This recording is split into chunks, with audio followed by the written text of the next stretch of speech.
wonder. What weapon will? We keeping it true, we keeping it real. What weapon will? They watch our moves, they copying still. What weapon will? We keeping it true, don't care about your feels. What weapon will? They watch our moves, they copying still. Weapon will, watch how I show you my weapon will. Weapon will, watch how I show you my weapon will. What weapon will? We keeping it true, we keeping it real. What weapon will? They watch our moves, they copying still. BG, Jack move, Kids move, Alex too. Damn man, that's a heavy crew. Other pods, they don't know what to do. They watching, they copy our every move. And they still fly like the Wii U. Jack move voice, we saying you. Hop off the roof. Long range, no scope, yeah, I'ma shoot. Looking wanna play games, no David Blaine, but I'll make a nigga go poof. Oh, this not a game. Gang talk, nigga, what you know about the slang? How about the range? All black master, but step out your lane. Every week it's us on the screen. Every weekend we entertain. It's not a thing that gets in between me and my team, me and my gang. When I'm on the beat, you already know. Straight to the top, yeah, we about to blow. BG, my dog, he told me let's go. Sit back, relax, it's time for the show. What weapon will? We keeping it true, we keeping it real. What weapon will? They watch our moves, they copying still. What weapon will? We keeping it true, don't care about your feels. What weapon will? They watch our moves, they copying still. Weapon will, watch how I show you my weapon will. Weapon will, watch how I show you my weapon will. What weapon will? We keeping it true, we keeping it real. What weapon will? They watch our moves, they copying still. We got the guns on deck, no fire car, but you know I came with a tech, yeah. Since 2015, been stepping on the seat, putting foots on nets, yeah. Set 'em up, super soaker, pump action, wet 'em up. Shooting out the yeah, we catching up. We bout to gains, y'all are bark. Drive by midnight after dark. Gaming knowledge, fortitude. Top two and not the two. Weapon wheel, get the cash and grab the steel. Weapon wheel, out the window, extendo. Weapon wheel.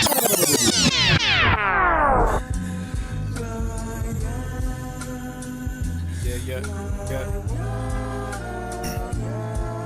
Hey, it's a new era. When I shoot at your cap, there is no error. Pop out with a low down on a Sunday. Don't check the weather. Leave us smoking in a 64. Then I switch to cartridges in 64. 5-man weave hit the floor. Then we jump in your lobby, we hit the core. 5 sales, what you bargain for? If you ain't gon' pull up, then what you bargain for? Broke the game and then I pulled a jack move. Jazzy he's playing, you know it's real smooth. Alexander Wayne on the trench coat. Boulders to his feet, let's see if he can float. Spend the money, she gon' hit a C note. Gave a review, it was murder, she wrote.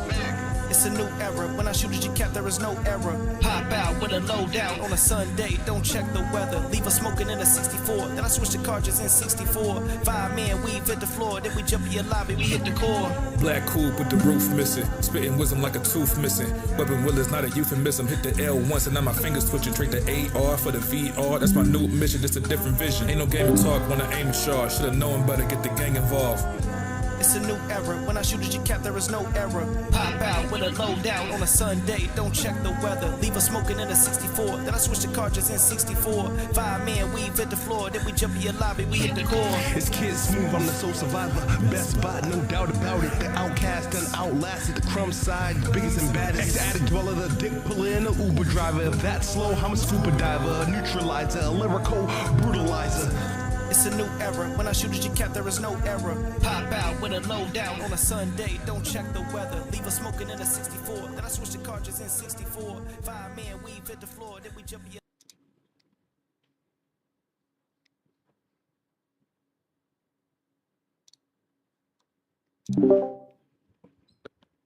Yo, how bad is my mic? It sounds like a jail call, but Oh God. you clear enough to we can understand you. It just sounds like you got jail call static a little bit. Damn. Yeah, I'm gonna have to be on mobile for this pod. Shoot. Oh, what are you doing now? I'm about to have to go do an event here in a little bit, so I'm just plugging my shit up to my phone, my backup mic. You're actually really clear. It just has that little little static sound, but you're pretty clear. Damn, I don't know why I got static. I used to use this mic all the time. It's kind of gone now. I think you were probably like moving. You were probably touching yourself. Touching myself, yeah. Yo. What up, y'all? How's everybody doing? I'm gonna be honest, bro. I hate the winter. It is so fucking hot outside, nigga. I want to peel my skin off. You said you hate the winter? Yeah, I'm too petite for that, bro. I got small titties, bro. I get cold and like feel it to the bone. But it's summer right now. I know. He just saying, why do you hate winter? Oh. No, because you started with I hate the winter and then started complaining about heat. Oh my god, are we live? Oh yeah. Yeah. Yeah, like I'd rather be hot any day than cold, but this heat today, I'm in Arkansas, bro, so our heat is very humid, nigga. Yeah. Oh, hey, nigga, I'm in Houston. Oh my fucking god, nigga. When I tell you, I feel if I walk too fast, bugs get stuck to my skin, my nigga. Nigga, it's hotter than a hooker in church, nigga. It is ridiculous, nigga. It is. You hear this guy, bro? You hear this guy quoting Sully? Yeah, you like that? It's hotter, bro. It's hotter than Gaming Addict's seat cushion after a stream, bro. That shit. Oh my god. Speaking of Game Addict, did he ever get that tooth back? He put under the pillow. Where'd it go? I don't know. He was here last week. You ain't asked him that question. You was scared of him? I forgot. No, I think you was kind of scared. Hey, Alice, you think the garbage disposal came up? Wait, oh, never mind. The tooth fairy didn't come for that tooth, nigga. I think FEMA kicked in his window like Rainbow Six Siege and stole that fucking radioactive tooth. And got I think Attic gonna put his foot in your ass. Bro, I love that, bro. Attic do not fuck with us, bro. I love it. He do not fuck with us. He be like, anyway, anytime we talk to him. Yeah, I would do the same thing. That nigga, he put that tooth by the curb instead of the fucking under the pillow, nigga. I already know, because ain't nobody picking up shit. All right. Everybody's here. Jack, how's it going? How's the weight? How's the weight? I'm preparing myself something to eat, brother. Okay. You cooking? It didn't take you out to make a bologna sandwich. I know he ain't cooking. Isn't that crazy? So who else was cooking like a couple of days ago? Was it E-Rock? Somebody else was cooking, and we like, nigga, how did you find out how to work a microwave and a stove? I'm heating up something in the oven, brother. It takes over an hour. What you heating up, a pot pie, nigga? I had it was fucking disgusting. I actually don't like pot pies anymore. What you heating up lasagna? That's the only thing that take an hour. No, a pot pie takes long too. That's why. A pot pie takes like 45 minutes. That shit nasty too. What you put in there? An Uncrustable? What you put in the oven? Hey man, it's a surprise, man. Only real ones know. Nigga surprising himself. Hey, go ahead. EG, go ahead and call the fire department, nigga. This nigga said surprise. He don't know what's in his own oven. He reheating that Thanksgiving dinner. I think that's what it is. That nigga put a batch of C4 in that thing. Nigga about to surprise himself. Mind you, this nigga takes an hour. I'm like, nigga, what is you cooking? I'm like, it don't take an hour to cook a bologna sandwich. That's all you know to cook. I think a bologna sandwich is like the pinnacle of poorness. I've never had one of those. Like, listen, I didn't grow up with money, but I've never eaten a bologna sandwich. I promise. Oh, you tripping? Bologna, a slightly burnt bologna sandwich is fine. But whatever Jack cooking go come out like Ivan Ooze when he open that damn.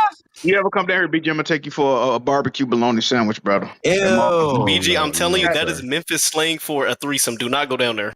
It's got coleslaw and barbecue sauce on that motherfucker. Go crazy, BG. I think. Okay, so coleslaw and barbecue means interracial. BG, please, again, do not go down to that. Don't go down there for that. The coleslaw Jack put me on was nasty as fuck. I want to let you know. Get the fuck out of here. White rice and syrup before I eat freaking bologna sandwich. You know what's crazy? Alicia Keys had a song with Swiss Beats or somebody, and she said, "I remember when I was hungry, eating rice and honey." Until she said that, I did not know people did that. Y'all ate that shit as kids? Well, it could be white rice and anything just to give it a little flavor. So yeah, it could be ketchup, it could be honey, it could be rice and ketchup. Ew. That's You sure you were poor, right? You're confirming you were poor growing up. I would say we were. Why don't you put sugar and butter in there like a regular person? Yeah, sugar and butter. Nigga said ketchup and mustard. What the hell? All right, what the hell? Ketchup on. You wasn't drinking sugar water? Crazy. I don't think I was poor as a kid. I ain't never do that. Now, real niggas would take bread, put some butter and some sugar on it, put it in the oven and let that melt for a little bit. Give yourself some sugary buttery toast. Real. No, when I was a kid, I was addicted to those Chef Boyardee, the lasagna one in particular. You put some Zatarans in it, go crazy. This man, these are Zatarans and Chef Boyardee. Hood. Yeah, nigga. What yeah, are I we think you doing? Okay, some Zeta is Smooth here? Smooth here? Yeah, I'm here. Yeah. Okay, real quick before we get to the topics, rate 0 out of 10 how gross you feel when you squirt the ketchup bottle and that pre-cum come out first before the ketchup. The How water? gross do you feel? The Yeah, water? bro. Yeah. Okay, yeah. So when man. it squirts out of 0 out of 10, how gross It's is just that? I got vinegar. one It's right. just the vinegar from the ketchup, guys. I'm that what definitely it at is? an 8, bro. Ew, red paper drinking like a hamster wheel. Ew, what'd you say, Smooth? I'm definitely at an 8 because one time I did that shit, it felt like it took like a good 50 seconds before I could get the thickness of the red, bro. And then I had like just a bread of red water. Plate just had water on it. Yeah, because it could also mess up the texture of whatever you meant to put the ketchup on. Like now you got water on it or whatever the hell Red Peg says it is. Okay, now what do y'all rate this one? Last one. How gross do y'all think the crusty mustard at the top, where it get crusted hard, the mustard at the tip? How gross do you think that is? I don't eat mustard, so. Yeah. Jack know what I'm talking about. Yeah, you do. Mustard is fucking disgusting. Mustard I only put very light mustard on like hot dogs. That's it. Anyway, if I eat mustard, it might be Dijon. Yes. Oh yeah. By the way, I met Delisted this weekend. Mm-hmm. The one that Hey, Alex. Yep. I got a mustard horror story, right? Okay. So, I've been fending for myself, man. I gotta find food to eat and shit, man. So I'm like, it was. Why you talking like he a forager? Yo, he's scavenging. He's scavenging like berries and like meat in the woods. So look, every other week Sonic had like 99-cent corn dogs, right, on Mondays or whatever the fuck. So I had to get 5 corn dogs. I don't get no size or no shit, right? Bruh, this bitch gave me some salt packets instead of mustard the other day. I didn't even check. Then we go to another Sonic. She gave you salt? Bro, what the fuck are you gonna do with salt packets and hot dog and corn dogs, my nigga? I think that was a hitman level, nigga. I think she know you diabetic. She gave you salt packets with 5 corn dogs. She said you on your way out anyway. That was a hit. I'm so glad I don't own a gun. I would have went back up there and Swiss cheese that motherfucker, bro. I said, oh, it's crazy. You know what's crazy? So I go home. I'm like, we got mustard at the crib. I spray the mustard at the crib. Some water come out the bottle on top of my goddamn corn dog. It ain't even fucking no mustard in there, bro. That would have been my 13th reason why, nigga. I've been wanting to kill myself all week. Low key. What's that Joker quote? All it takes is one bad day for the sanest man to go. Yeah, that would have turned me into Joker. I would have went full Joker that day. Hey man, this is a gaming podcast, by the way. So this is episode 496. We're on iTunes, Google Play, Spotify. If you want to support the podcast, check out patreon.com/weaponwheelpodcast. Check out all the tiers on there, especially After Dark. Hit the like button. That's free. Join the Weapon Wheel Discord. And if you want to submit gameplay video for the podcast, like what you're watching right now, link is in the description for you to drag and drop it right in there. Real simple and easy. All right. BG, real quick, can we tell the audience what Smooth said about Jazzy's gameplay? Oh, last week about the Yoshi. Yeah, I brought it up. Did y'all talk about? No, what is exact? Because Jazzy said, "I got you gonna put us through." An hour and a half at 11 in the morning of Yoshi gameplay. 11 in the morning, Smooth said, Jazzy uploaded an hour worth of Yoshi. We really gonna have our viewers watch that? Yeah. I was like, that is amazing hate. And they did. I put up the full hour last week. Hey. Smooth waking up with that shit on his mind is fucking hilarious. Yeah. Talk about disrespecting your viewers, BG. Jesus Christ. I'm BG. That's Jack, that's Alex, that's Jazzy, that's Smooth, and that's Red Peg. Not a lot of topics today, but let's get to them. Yeah, not a lot at all. Let me see, what am I starting out with? I think it's the rumor that Caleb Williams is going to be on the Madden cover this year. And there was a the cover is him doing the ice, the Iceman pose, that he did at the end of that. Who was he playing at the end of the game? I can't remember who they were playing, but he did that walk-off, the walk-off touchdown. He was like, I'm the Iceman. I think they got him doing that pose on the cover. It looked fire. It looked cold. See what I did there? It looked cold. It looked cold. So. Yeah, that I don't really give a fuck about covers. The college football 27 one look ADHD as hell. Did you see that one? No. The deluxe edition, that shit look crazy. It's somebody random substitute teacher in the front, nigga holding up a sword, one nigga showing his grills, mask. It's just a lot of shit going on. I know Ross are probably happy about this, but what has Caleb Williams done to warrant being on the cover? Nigga. He had a really absolutely good year. Nothing. No, absolutely no, nothing. He didn't win an award. I disagree. He didn't win an award. He done a champion like the past couple people. Rystar, please feel free to come in and slap this man if you want. Nigga, they have better people, better young people. Bo Nix deserve to be on the cover more than him, nigga. No. Nigga, Drake May, we have way better accomplished players. Drake May had the biggest skill in the league. It's about what you project. You could have put Sutton on there. Like no. It's projected to where you were supposed to finish there, bro. The Bears were supposed to be one of the worst teams in the league, and they made the playoffs, bro. What is you talking about? I don't give a fuck. But they still didn't do shit. They still lost in the like. What are you talking about? He still won no awards. Hey, why would the Broncos be on there when the Broncos got one of the best defenses in the league? What are you talking about? Okay. Why? Okay, but Patrick is literally the best quarterback in the game right now. Put him on the cover. Put him on the cover too many times too. I thought we only cared about the covers because of the mythical Madden curse. I thought that's the only reason why people gave a fuck. No, nobody gave a fuck about that shit for real. Back in the day, that was a real thing. Niggas was like, yeah, he was on that cover. You know how this next season gonna go? People used to say that. I think Caleb Williams had the most fourth quarter comebacks last year, and them comebacks was crazy, bro. He played really well last year. So. No, Bo Nix played better. Yeah, Bo Nix is Patrick Sargent he played better as well. So I think a couple people played better than that nigga. Corners don't get on Madden covers like that very often though. Even if you really like Richard Sherman on the cover, nigga? Yeah, that's still not very often where corners get on the cover. I know, but they should have made an exception this year. Fuck Caleb Williams, nigga. Fuck him. And he got his nails on the cover and shit. Okay, so that's who he is. He's the one that paints his nails. I was trying to remember what thing he was known for. And, Bo Nix is, he's not that... Caleb Williams is the more exciting quarterback to watch. The more exciting player to put on the cover.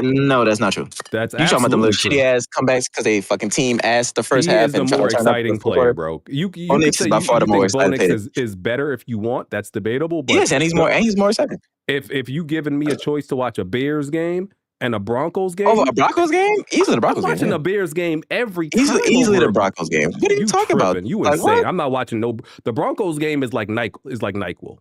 What? Are you Broncos crazy? Games is NyQuil, bro. That's I'm good watching football. a Bears So you don't game. like good football. That's what you're telling me. You don't like good football. They just kind of dry, bro. They're like they're not dry. The Broncos are like vanilla. Hey, if you want to talk about dry, you a fucking Philly Eagles fan, nigga. Let's talk about boring. Let's talk about boring fucking games to watch. So I don't want to hear from you. Bad offensive coordinator. That's what that was. And then we got him out of here. And in an overrated quarterback. That's been to 2 Super Bowls. There's only one other active quarterback in the entire league that's been to more than 1 Super Bowl. And that's just, active Patrick quarterback. It's just Patrick Mahomes. And was dude that was on the Falcons. I think he might have been to 2, but not 2 What starting. about Lamar? He never been to a Super Bowl. He's never been to a Super Bowl. So anyway, that's funny. And Jalen Hurts outplayed, even though he didn't win. Statistically, he was better than Patrick Mahomes in both Super Bowls. So put some respect on his name. All right. That nigga ass. What else we got? Destruction AllStars is shutting down, right? It's over. Like, Matt Stafford. Yeah. No. Matt Stafford's been to what? Am I tripping? No, but he's better. But he's better than Caleb Williams. He had a better year too. Oh, but Destruction AllStars, yeah, it's over. It's over. As it should be. I can't believe this shit, bro. I just bought the new season pass too. It's just so fucking trash. That season pass don't exist. Oh, hey, BG, before you, nigga, who just broke a record, the sack record? Myles Garrett. They should have put him on the cover. What a man.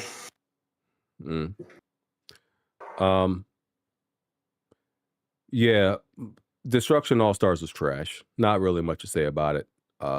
It was a bad game. It was boring. To this day, I mean, no, I played it as a filler game when I would get sick of other games, but one of the weirdest games where, like, all you had to do was add guns. If you just would have added guns, bro, they could have saved that fucking game. I can't think of another game that if they only added one element, it probably would have been at least a mediocre or moderate success. Listen, I said that day one.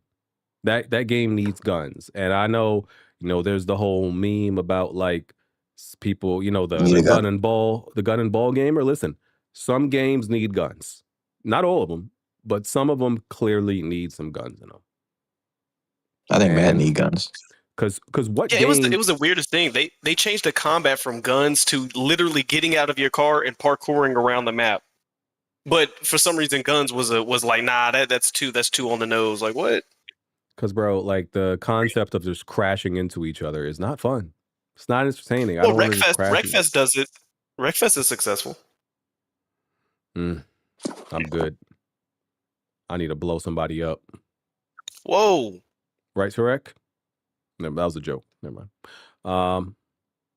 That was a terrorist joke. If you didn't catch it. That was terrible. That was racist too. That was racist too. Nah, niggas we ain't forget was getting on me for We ain't forget what you did, Red Peg. No. Hey Alex. What'd you say? When they be throwing shit, when the Indians be throwing shit from the top floor, would they be like, "Oh, say that"? You can't say that. What did we say, Alex? Hey, you got canceled last week in the comments. I ain't gonna join you, bro. Alex, what they be saying? Like, why would you do that? That boy was nuts for that. What you say? Look up below. Stop, bro. All right, see. That's why we don't. I know that nigga laughing at that dumb shit. That's why we don't let this nigga outside. That's exactly why we don't let Red Peg outside when the sun is out. Yeah. Look up below. All right, what else we got? NBA The Run open beta was happening during this weekend. Anybody played it? Yeah, I think it's been happening every weekend. Yeah.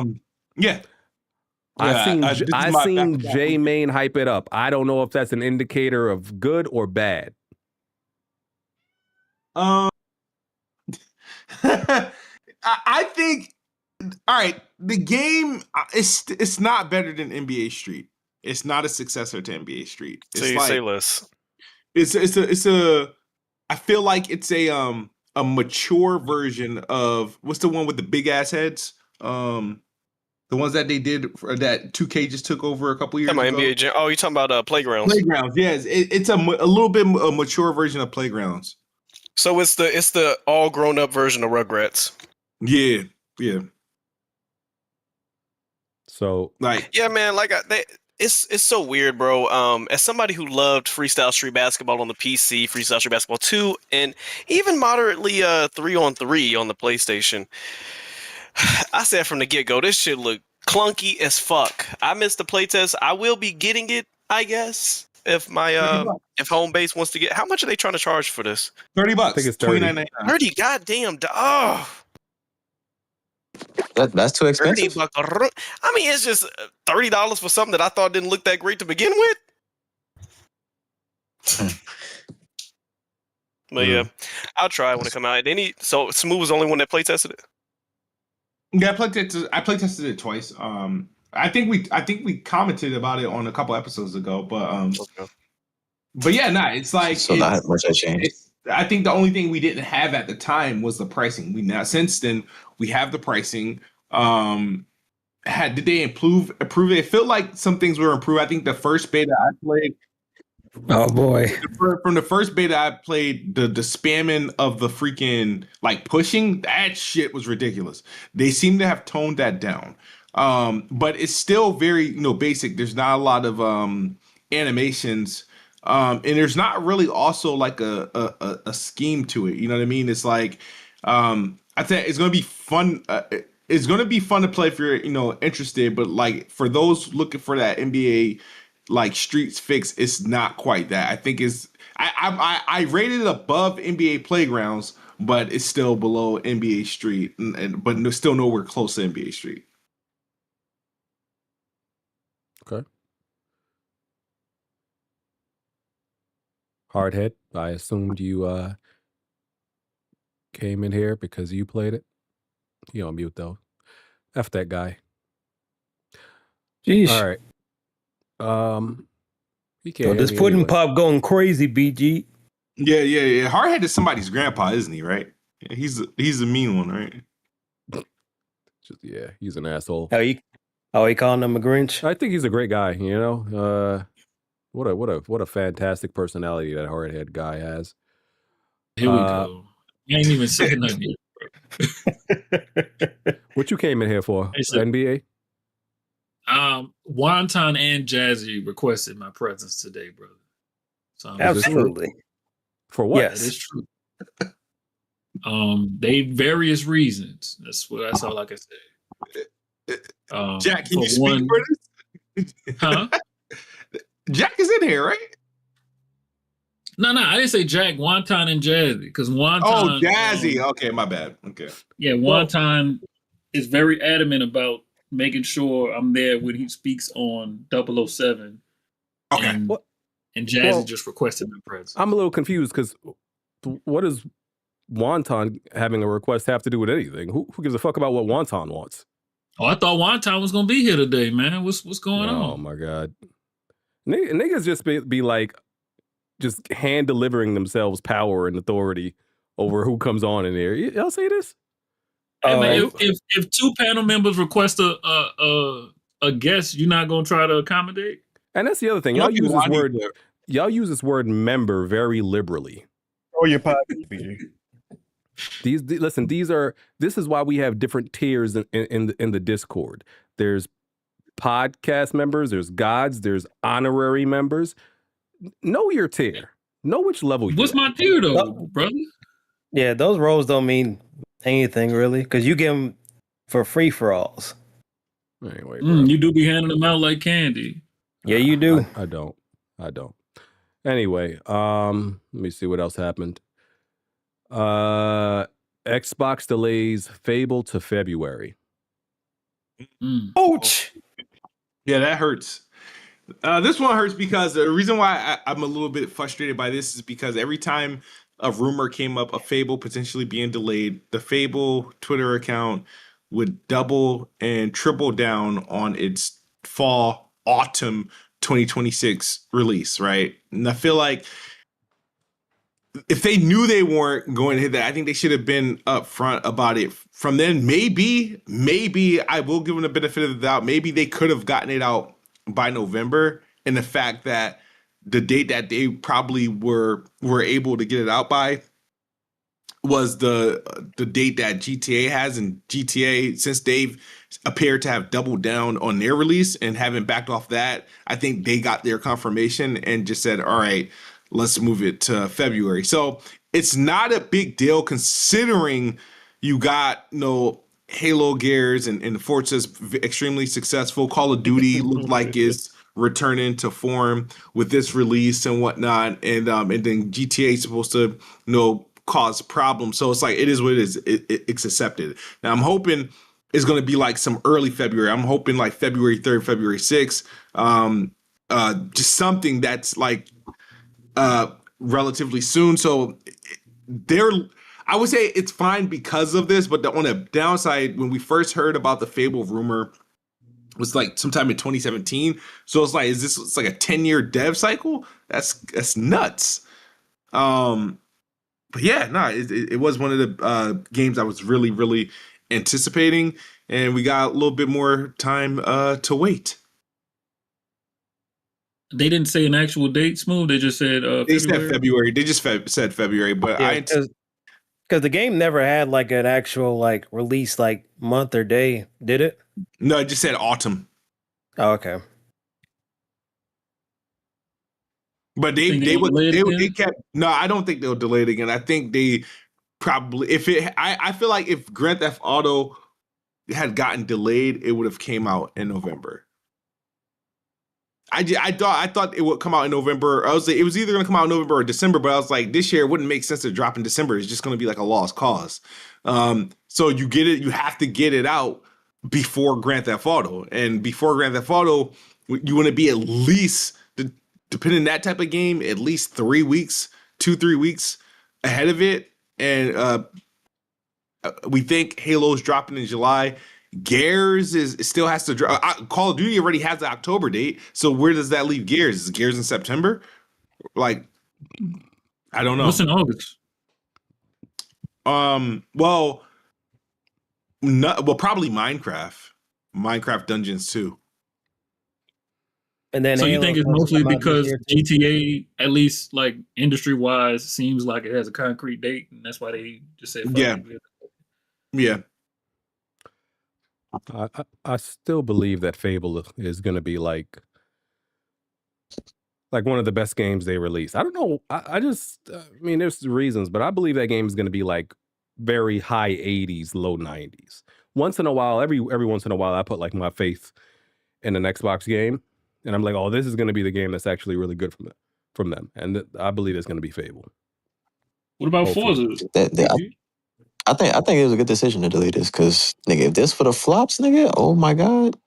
Racing games don't exist to me. Those don't count. Wow. They're not real people. You played Forza, Jorge? I know you're a racing guy. You like it? I mean, I have a lot to say about Forza, but yeah, I got like 100 hours. Because I know, because you a Gran Turismo 7 eater. No, I'm not. No, don't put that on. No, it's just more so. Cause you can get into it, are they? Because how people are just having a born again like type of reaction to this Forza game. I got 115 hours in Forza already. I've pretty much done everything. What the fuck? Yeah, I'm like I want to say like maybe 15 to 20 of it is a bit of farming, so could cut that out. But I got like 80, 90 hours of true playtime in it. And I'm like 4 achievements away from the 100% because I don't have platinum on my Xbox platform. Jeez Louise. The game has a lot of stagnation. I think that's the best way to put it because it's like they do this thing, but they just keep playing it safe, and it just I guess it works because look how the game reviewed. But if you've really been playing these Forza games since like 2, you've noticed a lot of issues with stuff that hasn't gotten better over time. Like the car models haven't gotten better. Half of the game modes haven't gotten better. Like for example, they went to Tokyo for this iteration. And in Tokyo, one of the big things they do, y'all seen this in the Fast and Furious movie, Tokyo Drift, where they was racing down the mountain. Not the drift races, but the one where they was racing down the mountain at the end of the movie. That's a toge race. But every other video game or racing game that does toge races usually has some kind of a battle mechanic to where if you too far ahead of the other person, they have like a health bar or something. And if that runs out, the race is over. This game doesn't have that. It's just a point-to-point race. So now when niggas in a toge race, it's a 1v1 race, and you already too far ahead of them, niggas just quit. You don't even get to see the end of the race, but you still have to finish the race even after niggas quit. The shit aggravates. Mm-hmm. Well, some other things that like really, like I said, Forza has a lot of fucking issues. The AI is still awful. They drive on a fucking driving line. I don't know why I seen somebody trying to claim the AI was learning from you or some shit. So the drivatar is based off how other people actually drive. They claim that every year, Smooth, and then all we see is the same drivatars driving on the same driving line every fucking year. Oh, does E-Rock ever? Do you fight with E-Rock? E-Rock ever like pull up on you, call you out? I don't be in the same places as E-Rock to have conversations with E-Rock. You mean like a disc? What do you mean at the same places? Nigga, there's Discords. Yeah, I'm not in a lot of Discords. E-Rock is in Weapon Discord, I think. A lot of Discord. All right, so you're saying E-Rock is like below you. He's not the type of person you wouldn't find yourself in the same type of place you would find E-Rock. You try to put me in. That's exactly what you said, BG. Also, you know they're already saying I beef with everybody. Cut it out. You not slick. You brought HardHead in here just to hate on some shit. Apparently, just to hate on. I didn't even come in here to speak on Forza. Forza literally just came up as a topic. You brought up. But no, but here's the thing, right? Jazzy, the type of nigga to rock you to sleep and then he gets you to do what he wants you to do. Pause. See how he got you to hate on Forza?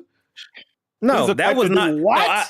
No, I just asked him like what his thoughts on like to speak on Forza. That was not like I gotta say, he don't even know my thoughts on Forza because I haven't been speaking on it. Jazzy will do this very passive. At all. Nobody knows my thoughts on Forza. Jazzy yeah, because I asked him to even be on to talk about Forza like a few weeks ago. Listen, y'all could be fooled by Jazzy has this innocent, passive style. He'll ask you a question, knowing that you gonna shit on it, and that's why he asked you. I'm on to you. I figured you out a long time ago, Jazzy. I know that's what you was doing. Because I even asked Autumn to even come on for Forza, but she couldn't make it. I'm on. Autumn wrote a whole review on Twitter. You should see what the fuck she said. I saw it. It ain't half as bad as what I'm saying. I'm on to you, buddy.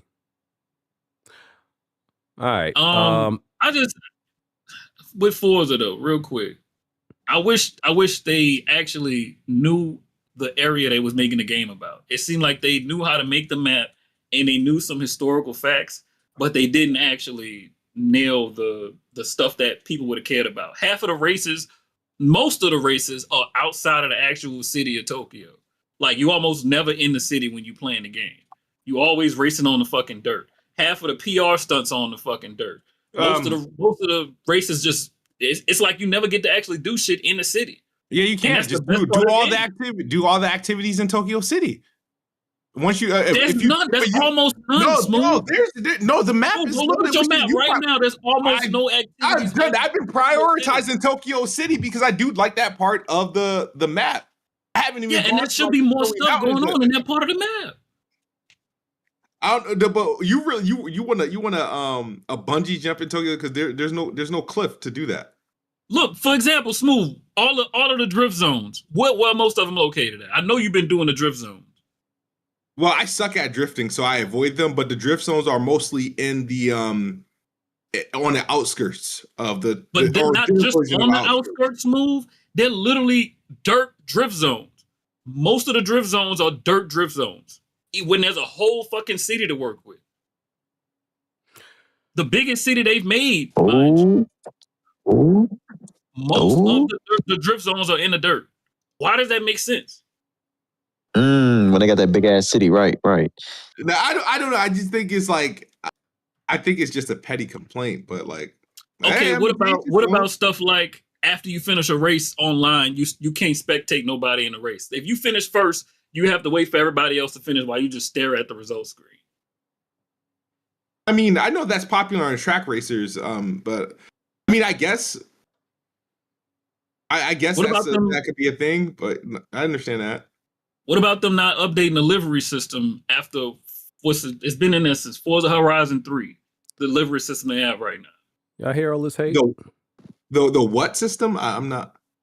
When you put decals on your car, Smooth. Okay. It's outdated as hell. If it's not broke, don't fix it. What improvement would you put in it? First of all, there should be like a separation of certain things like rims and the actual look of them. You should be able to do stuff like add white wall tires to tires while also changing the compound of the tire.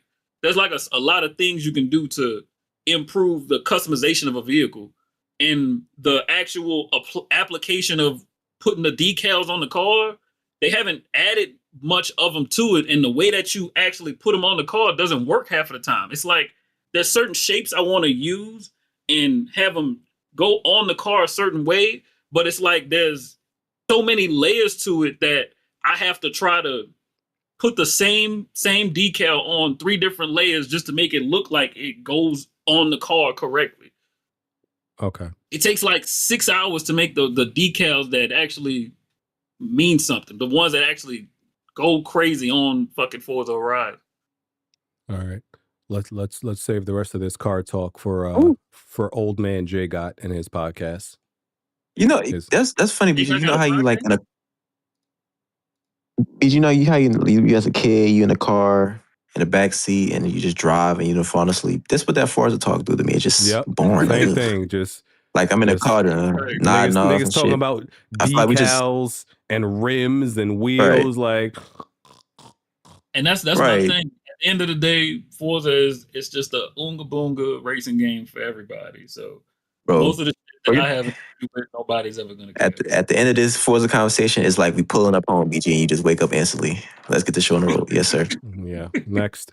All right. Let me see what else we got. Mina the Hollower. Anybody care about this game?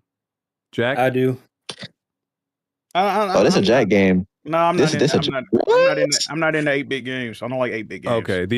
So this game came out, and the only reason I even kind of know about it is because I don't know if the developer was joking when he said it. I think it might have been the head of the studio. He was like, if the game doesn't sell 1 million, he'll be like disappointed. I don't know if that was sarcasm. Oh no, he was dead ass serious. Oh, he was serious. Well, the game, I think they reported that the game only sold 50K in the first week. No, that's only I think that on was one based off of platform. Steam. Oh, it's only Steam. Okay. Yeah. Well, It's a multiplayer everywhere else. this is not a sequel to nothing, right? This is an original game. Oh, this is their first original game since Hollow Knight. Oh, Shovel same Knight. studio. I mean Shovel Knight. Damn. God damn, I keep Jesus. Shovel Okay. Knight, yeah. Well, Yeah, I keep getting the nights mixed up. Well, yeah, I don't know anything about it. I don't know if it has has the potential to sell 1 million. I don't know. It's the highest rated game. The highest rated game this Yeah, year. like I don't. How? That question, bro. How do they rate games like this so damn high? Oh, here we go. Like what? The same that they rate Forza fucking too. Well, before we get into it, what is your beef It's a with 92 on Metacritic, by the way. with the reviews of this game? I have no beef, but I think I just want to know. I don't see it. This is a cheat code. This old ass like 2D. Like I don't. Nah, you got to do something more than that. What makes this? So What makes this a like game shouldn't be highly rated because it has Nah, nigga, no. That should have a baseline of a fucking B, bro. Like I don't like. I'm not saying that it's bad, but I don't see why this. Sounds like you are. Nah, man, I gotta read. What? It's like no. I'm looking at the trailer. Smooth. Do you feel like games should just get scores that are high if they go after what they supposed to be doing and they do it perfectly? No. Nah, let me stop. No. Let me. So this is the what we call this? What genre is this? It's a top down it's a top down type of game. This is a top down is it considered like a beat 'em up or like is this like a one of those fucking It's like a top down like Zelda game. That's essentially what it is. Oh, I hate those shits, bro. Okay, Have you ever so he played, wants this shit to game sell with the crying baby? He wants to sell this shit for a million copies. Yeah, to break even. And watch Picklehead nominate this shit and give this shit Game of the Year. I guarantee you, bro. This will be that one game. It's gonna get nominated for every fucking award. This is gonna be that token game that gets Forza out of the Game of the Year nominee. It's not gonna If be. Forza deserves a Game of the Year nomination, this game does too. Yeah, because they're the one. The reviewers are the ones that dictate what gets nominated in the first place. 50K, yeah. This will sell a good 72,000 copies. He'd be all right. It'll sell more than that, I promise you. And it's gonna break 1 million. You think it's gonna break 1 million where on this? Yeah, the game is only like $20. Yeah, that don't mean shit. And plus, you just from like Steam and then like Nintendo, those are gonna be like the two main platforms people buy it on for a game like this. So Nintendo doesn't buy third-party games though. Oh, okay, sure, buddy. I mean, I don't know. Like, how many times did you buy Pragmata? I mean, as if that's what we're relying on. I'm just saying, like, more than you than Xbox dudes apparently. Nintendo gamers don't generally buy third-party games to a high degree, so that's why I say yes, yes, we do. You know that Capcom did report that RE9 sold better on the Switch than it did on Xbox. And this is a different type of game. I mean, like you said, it's 8-bit. Like, yeah, I could see this selling a lot on the Switch. It's not like the other it's trying to emulate the art style of like Game Boy Advance games, of course, or like the Game Boy games. That's what it's going for. Wish him luck. RE9 sold better on Switch than Xbox. Did it? Talk about it. That's what Capcom did. Tragic. Feel bad for them. Feeling bad for that we actually buy our games and not wait for Game Pass. Hey, I mean, here's the thing, right? One, RE9 will come to Game Pass, but as far as like, I just can't imagine seeing Resident Evil 9 and picking that shit up on a Switch too, or any type of Switch. It ran good. Yeah, and I don't know why it's so hard to believe because it's like last time I checked, Nintendo fans didn't have to bully Capcom to making Marvel vs. Capcom to come to their platform because they weren't even taken into consideration initially. I'm just saying we live in different times, man. But you tell me. Capcom is putting a whole slate on Switch. I will say that. As they should. And Microsoft. I think all devs should put their games on Switch. In Switch too. I'm not saying that's like a problem. It's just like some games I understand. It's like, all right, it's not ideal to buy this game here or experience this game here. You know what I mean? Yeah, if you have an indie game, chances are you're gonna like succeed a lot more like on a Nintendo platform, essentially. Yeah, I think that game kind of built for Nintendo gaming. Yeah, I think it's the right type of game to put on a Switch. It's just the other games that, like, you know, no self-respecting person like Resident Evil 9. Yeah, I don't think you respect yourself and you care about yourself. I agree that this Men of the Hollow, it would be a perfect Nintendo Switch game. It's a perfect Steam Deck. Any a perfect handheld game. I agree. I have nothing against that. But when you, I think the reason why I said what I said is like he said if this doesn't sell 1 million, he'll be disappointed. And I'm looking at him like, yeah, it's highly rated, but it's not going to sell shit. And then if we're relying on Nintendo to carry this game, then I'm not going to die on that hill. Yeah, I mean, because listen, it's a third-party game. It's been a proven, well-known fact. If you buy games like Resident Evil 9 on the Switch, that you don't love yourself. They've proven that. BG putting sauce on it because, so BG, by that same logic, what about buying them on Xbox? What do you mean? Xbox actually? He won't say that though. A S? No. An X? Acceptable. Just period. You buying games on a dead platform. Listen, we all have our standards. Maybe Aren't yours. you playing Forza on Xbox? No, I'm playing on PC, brother. I bought it on Steam. I paid $120. Damn. Just to shit on it. BG, get him, E-Rock. BG's doing his best to downplay, even though he bought Resident Evil 4 when it came out on the GameCube too. So it's like he only wants PlayStation to get that 30% cut, not Nintendo. Oh, brother, I don't give a damn about a cut that I'm not getting, good sir. No, for PlayStation get the cut. That's all, not you. I don't care who gets the cut. I care about who has better resolution, better performance, overall better gaming experience, and that is not on the Switch. So, and this is a game you thought wasn't going to run at all, or even be on the platform to begin with. But you got proven wrong. I ever said that. I don't know if I ever said that, good sir. You putting words in my mouth.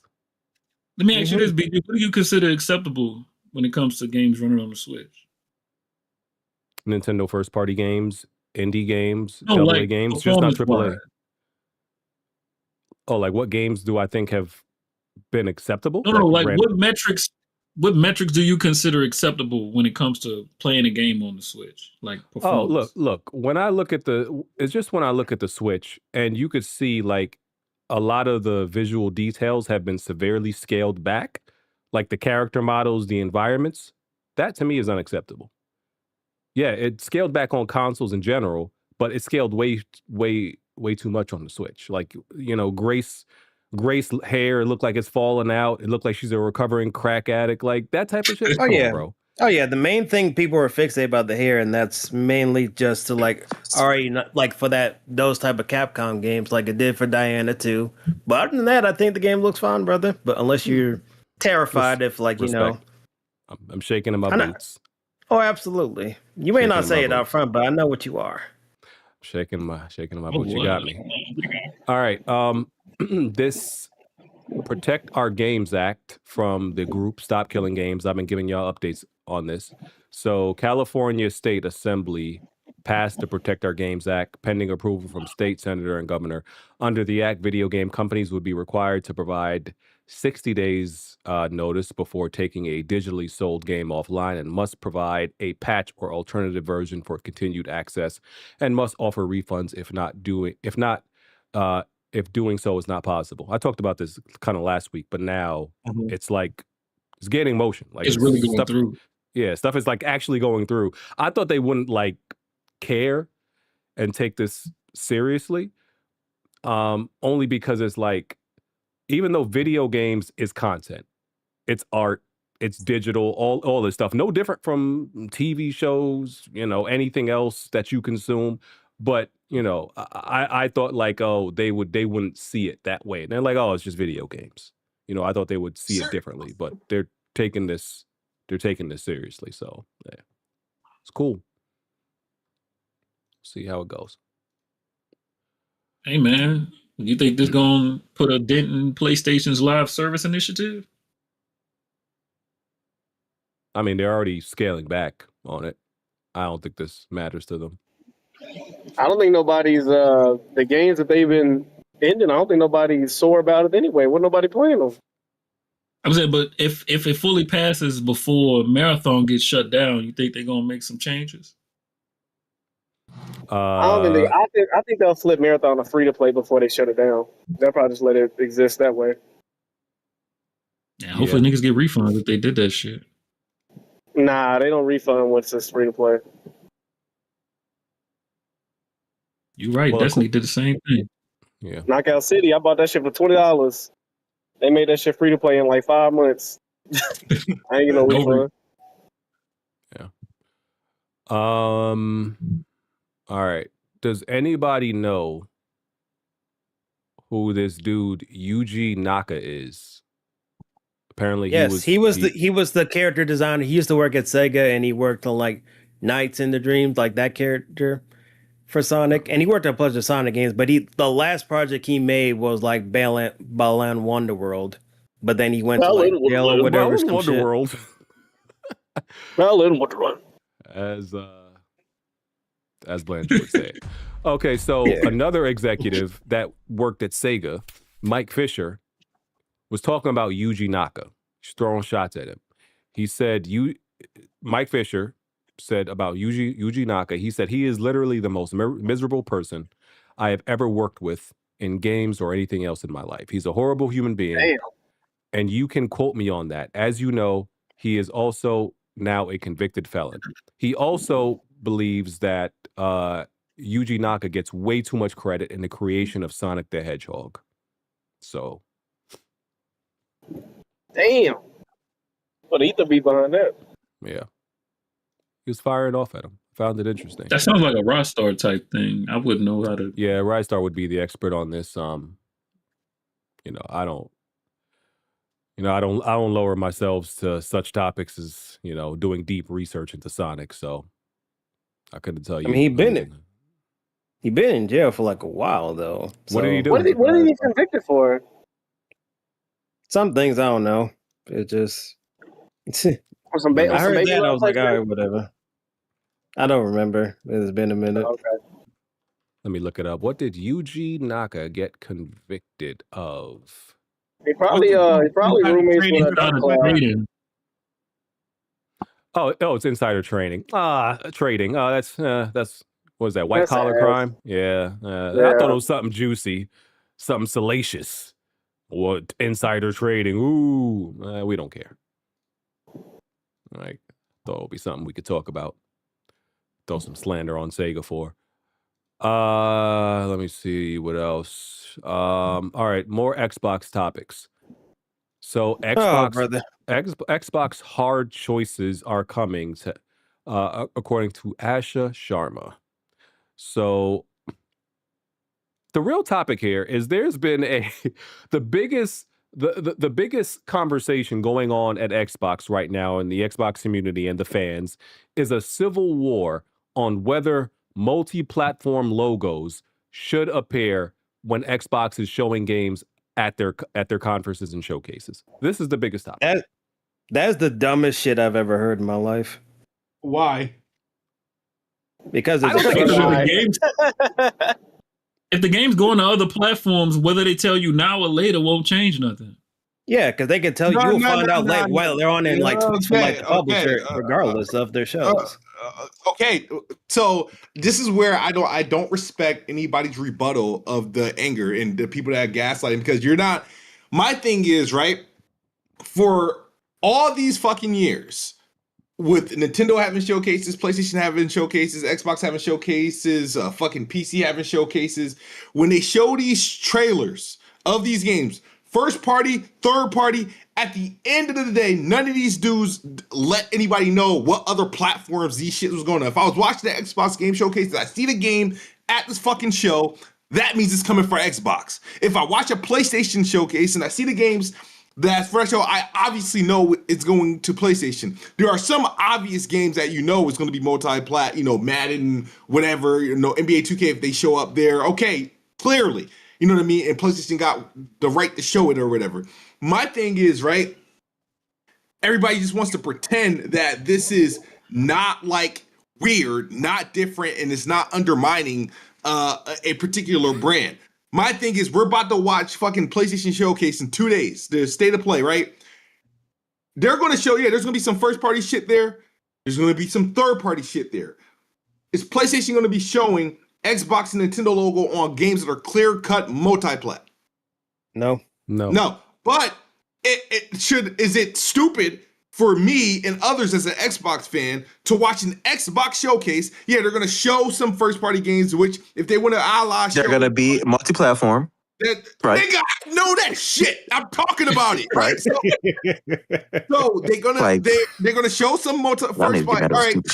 But then they're also going to show games like Stranger Than Heaven or some other games that are third party that they're gonna show PlayStation and Nintendo. Why?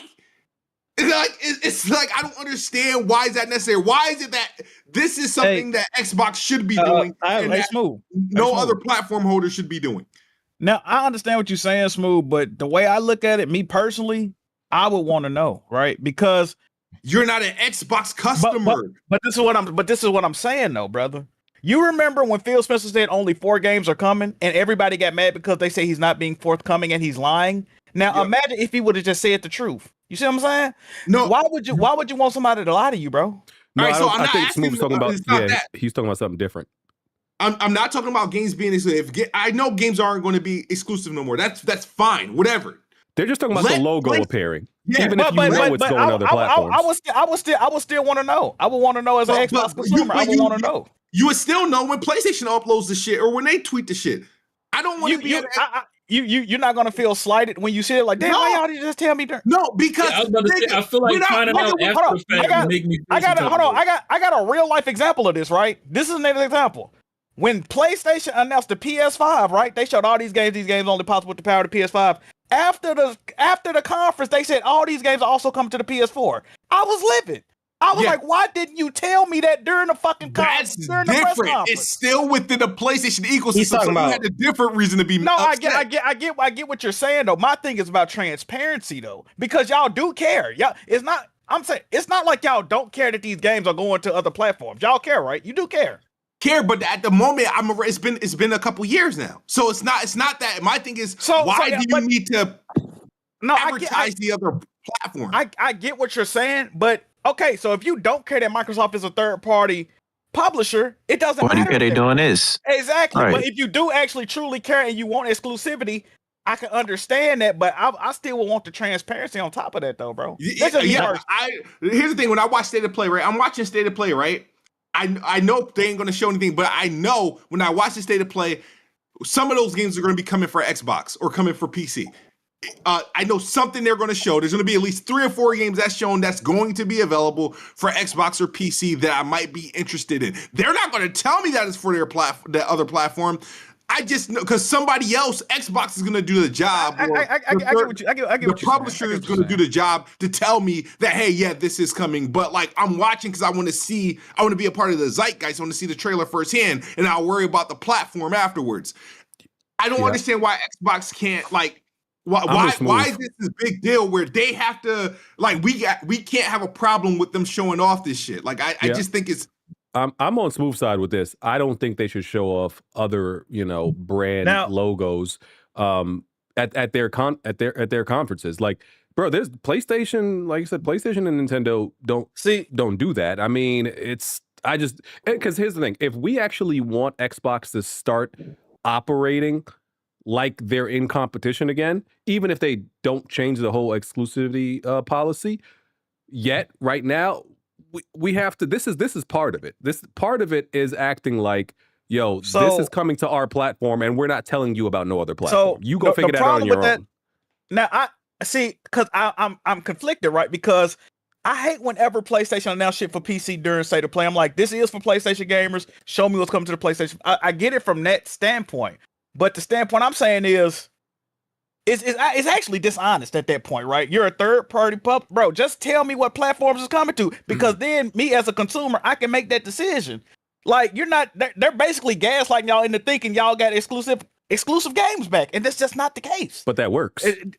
But I just think the messaging, and I like Asha, and I like what she's trying to do. But bro, the messaging is terrible from Xbox right now. On one hand, you saying everything is exclusive, we going back to exclusivity, but shit's still available on Steam. It's not exclusive for real. You know what? Hold on. Let me throw something. See, Jack. I respect the way PlayStation do things for the simple fact when they do show up to a State of Play with a handful of PC games, right? It's ports, and this is a PC announcement because it's a game that already released on PlayStation. It already released, so the only reason why you're seeing it now is because they're about to announce the PC release date, which is fine. If Xbox wanted to take some time out, right, on one of their showcases or whatever, to show off some games that haven't come to PlayStation, like, hey, to come into PlayStation, I actually would not have a problem with that. You're saying for the new games. You're saying for the new games. You don't like it for the new games. Yeah, I don't like it for the new games and shit like that. Like, I don't like it for the games they're making. I don't like it for third-party games they're showcasing at their show. If it's your event, the only people you should be catering to are the people that are on your platform. You know what I mean? Let everybody else figure out, like, PlayStation's gonna be quick with the uploads to say, hey, this is coming to be quick. I understand. I just feel like y'all gonna feel like y'all was bamboozled or lied to. I just feel like that's how the overall. Yeah, I feel like there's a more negative reaction if you find out after the fact that, oh, this game isn't actually just coming to your platform. It keeps happening for every game that they showed at the show. Well, if it's first party, yeah, then they may feel bamboozled, I think. But they don't show multiplayer put. They only do that for Xbox first party games. They do it for all games. They do it for every They do it for all the games. They do it for all the games. They do it for I don't agree with that. I don't think they should do that. Yeah, that's what I'm thinking Xbox about. been doing that. Yeah, like, okay. Because that's my thing, right? Like, because PlayStation or any of these companies, they're not trying to lie to us to be competitive, like us hardcore ones. They're trying to lie to the casuals that don't know any better.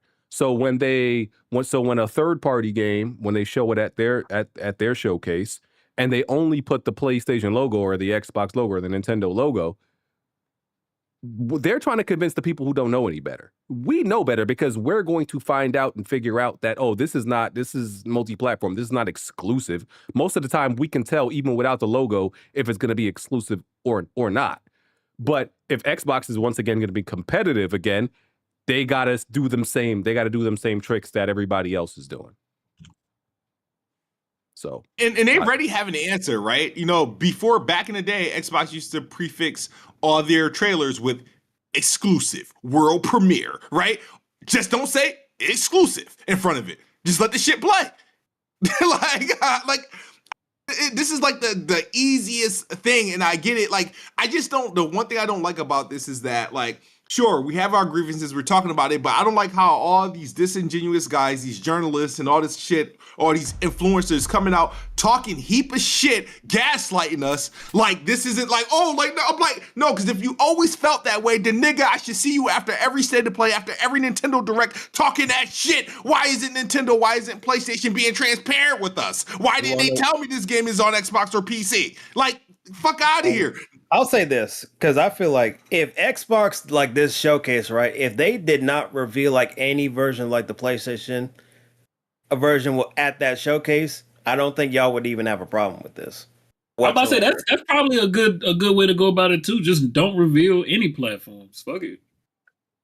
And even then, like the Xbox show, so the game is clearly coming to Xbox. Don't put no logos on it. And the reason I don't think it's really that big of a deal because like us, we're gonna figure out what these games come on the platforms in comparison way more so than the casuals. The casuals are not gonna do the bare minimum of like research to try to find out certain things to begin with. And with Microsoft, there's another caveat though, because they have to let you know certain games is coming to Game Pass. Just because that's the thing they advertise. They mostly trying to get Game Pass subscribers.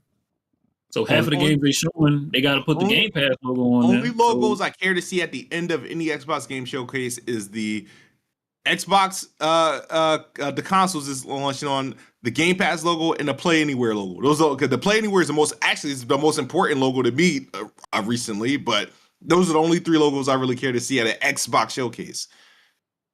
But do you honestly think it's a bad thing that Nintendo doesn't highlight the fact that the games are not coming to PlayStation or Xbox either? It's not that I think it's a bad thing. I don't care that Nintendo doesn't like show that. I don't expect them to. But the thing is that my thing is why is the fact that Xbox is doing this and then people have a problem with it and then other people coming out pushing against us like why we got a problem with it. Nigga, do you see everything else? I don't understand what there's not like a true answer that says this is good for Xbox. Now, the only thing I'll give it this is the only thing I'll give it.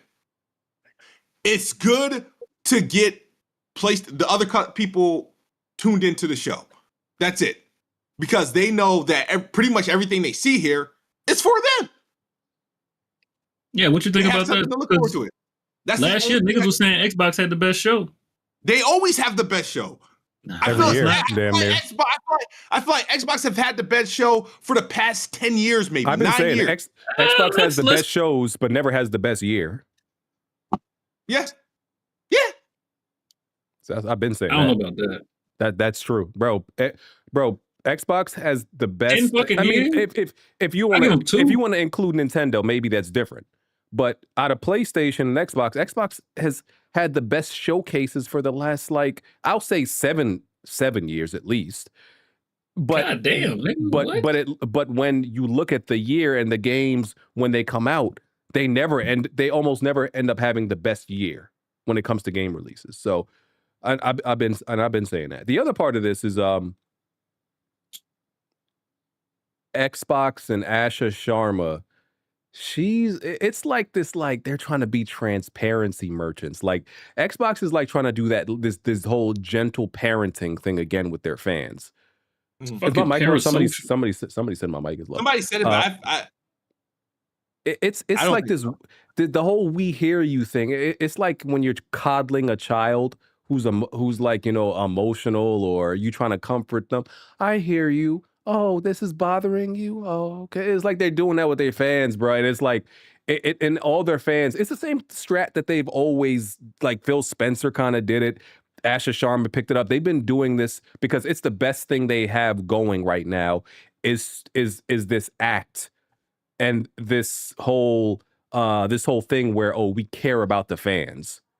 It's a parasocial relationship they're trying to create. Yeah, and they've been peddling this nonstop, and it's annoying, bro. I hate that they keep falling for it because there's some things that she's done and she's brought it to fruition, but a lot of the shit, bro, it's been logos and shit. They've been peddling this logo shit for so long now, bro. But you saw she had to go walk it back.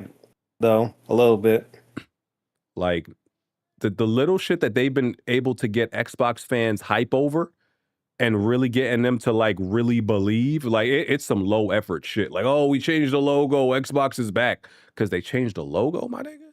Oh man, this is I can see how cult leaders become cult leaders. It don't take much. A little you got a little swag, a little charisma. Yo, donate your entire life savings to me. I'll get you to heaven. BG, you You know how when you hungry and then you go get some food to eat and the shit tastes better than it's supposed to?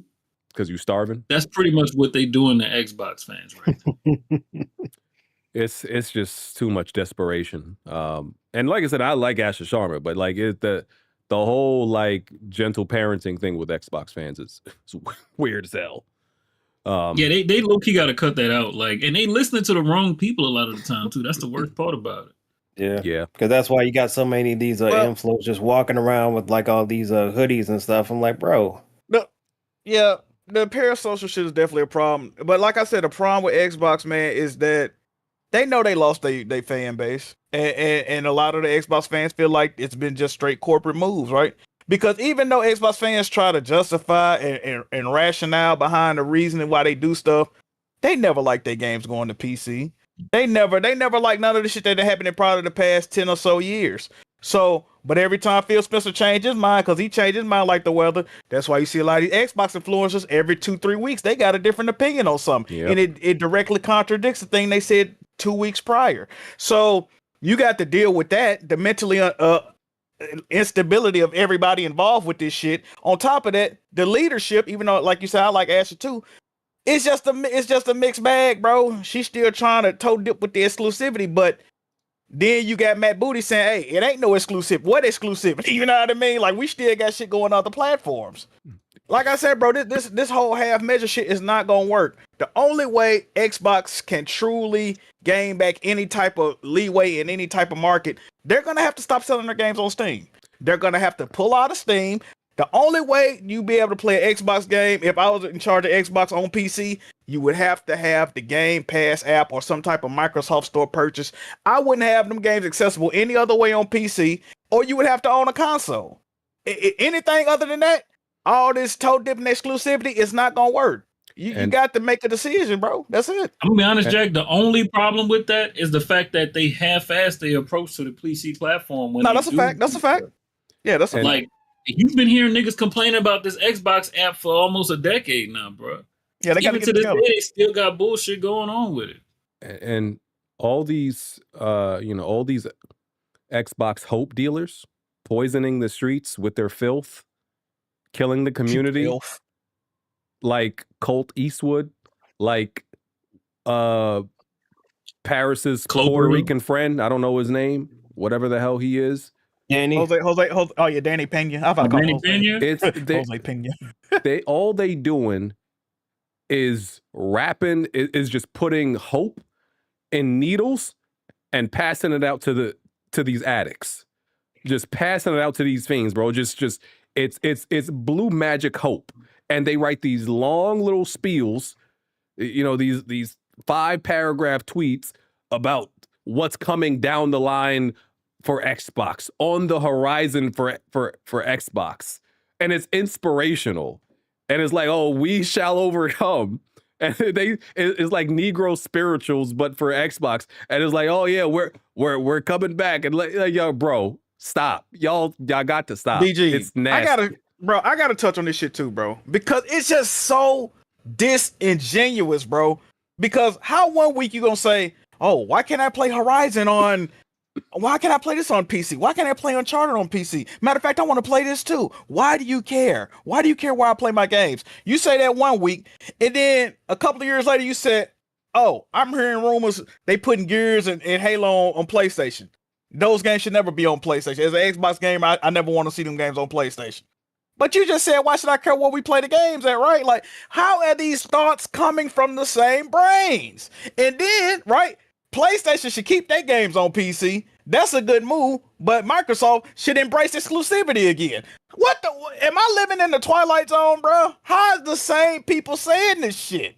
This community is so fucking fake. And another thing, bro, all this, and they have been they back. That ain't the way we enjoy games anymore, guys. Games are changing. The landscape is changing. But you wasn't saying that when they was pushing all this other dumbass shit. Now that everybody's raising their prices, gaming is expensive. It's expensive to be a gamer now. Brother, instead of complaining about the shit, niggas always trying to justify and rationalize getting fucked over, bro. This shit be killing me, dog.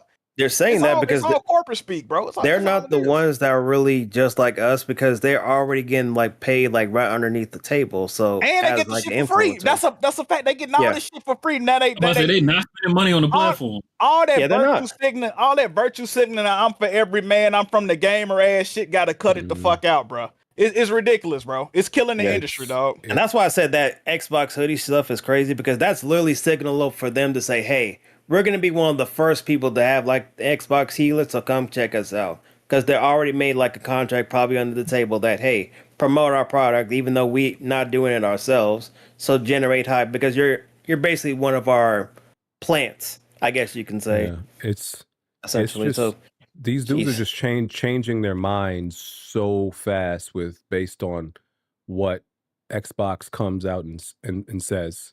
You know, like it don't even be like listen, sometimes people change their mind about something over the course of like years past. And you know what? My stance changed. It'd be weeks. Like, it'd be weeks. Well, dudes just completely change their stance on something. Weeks, my nigga? Just because homeboy at Xbox said it? Oh, all right, brother. Pack it up. And it'd be right after they say it too. Mm-hmm. It's nasty out there. Y'all don't know what what y'all want. Y'all don't know what to make y'all videos on because y'all stance on y'all videos change every damn week. It's a mess. Just stand on something. Listen, pick what's crazy and too? Stand on it. You know what's crazy too? It's also sending a wrong message to Xbox leadership, right? Even if they were to listen to their audience, they so full of shit over there, they just gonna regurgitate the talking points they put out in the ether, right? It's like when I just seen a video, a nigga was doing like a breaking news story, right? But he was giving out the wrong info. But he used a nigga that was quoting him to verify the story. So nigga getting his own information. Exactly. So the nigga that he was using to verify his story got the story from him. So it's like, nigga, the information was wrong to begin with, my nigga. Like, that's what Xbox is doing right now, bro. It's ridiculous. Bro, how many of these big Xbox fans, after they had to swallow, that pill that, the whole multi-platform third party thing seemed to be happening. Like, a lot of them accepted it, and not only accepted it, felt like it was the right way, the right path that for Xbox to go down. And they were like, oh, some of them were like, oh yeah, PlayStation's just behind the curve. Xbox is forward thinking. This is the right thing for Microsoft and Xbox. There were a bunch of them saying that exclusivity is a thing of the past. That's for the dinosaurs. Now they care again. Exactly. Now, bro, they have the word exclusives in 160 fonts on their thumbnail. Big bold letters, exclusives. The biggest font you can find in Photoshop. I'm like, nah, bro. Not y'all. No, that's exactly true. Every decision, every pivot that was questionable, the opinions adjusted to accept it and to make it, why this Xbox is better than PlayStation for doing this. And like, bruh, no, this is not it. The exclusive thing is what, like, I was looking at a lot of my peers, and I'm like, oh, fuck, like, no, this is not it. And now the crazy thing is, these are the same people that did that shit are the same people telling me I'm a fake Xbox fan for not wanting to see PlayStation logos on this shit. Yeah. So, and the amount of people that have like switched over, like Xbox fans, switched over to PlayStation, and then switched right back to Xbox ever since like Asha has been talking. It's just like, but you are not genuine like whatsoever. It's a glossing dog. Yeah. You just going with the wind, just chasing trends. You should be ashamed of yourself. Yeah, definitely. MSI announced a new PC handheld. I think they have a version of this earlier. The Claw? Yeah, the MSI Claw 8 EX handheld.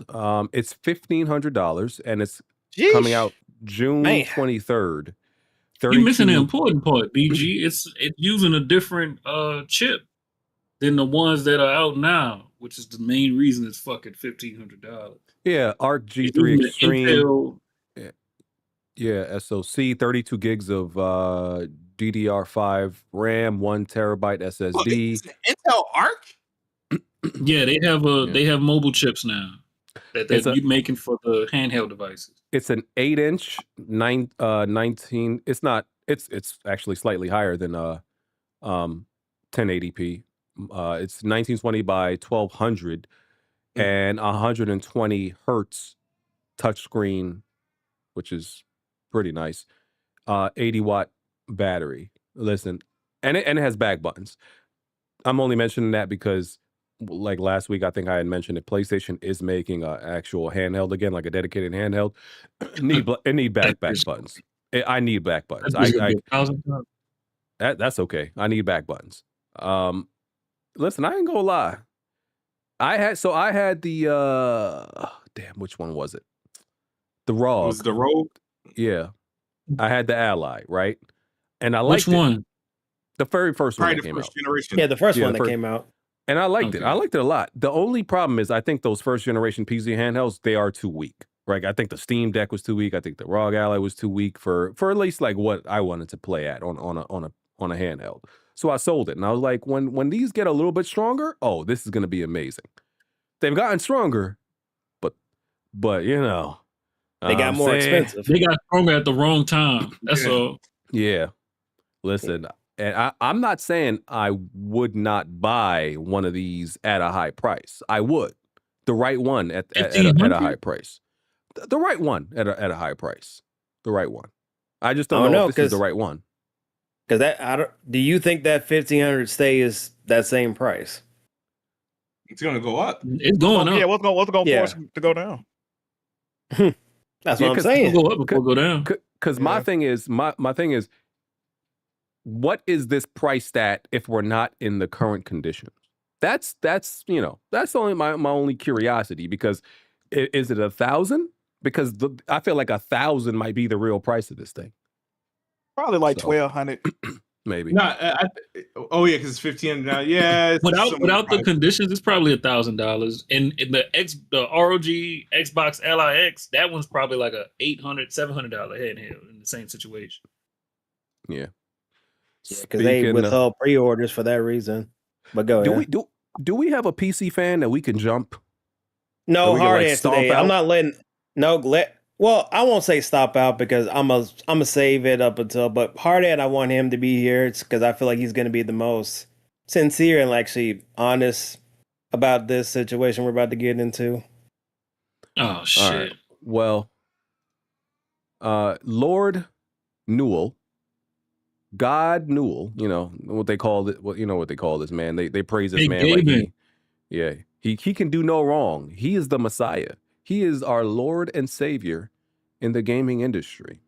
Very pro-consumer man in his company called Valve. You know, high above the other deities like PlayStation and Nintendo and Xbox. You know, the PC gamers, they kneel at his feet. He would never do wrong to us. He would never betray us. Not Gabe, not Valve. Well, son, why y'all let Odo's Alex get y'all so tilted? Get ready to learn Chinese, buddy, because the Steam Deck has increased in price.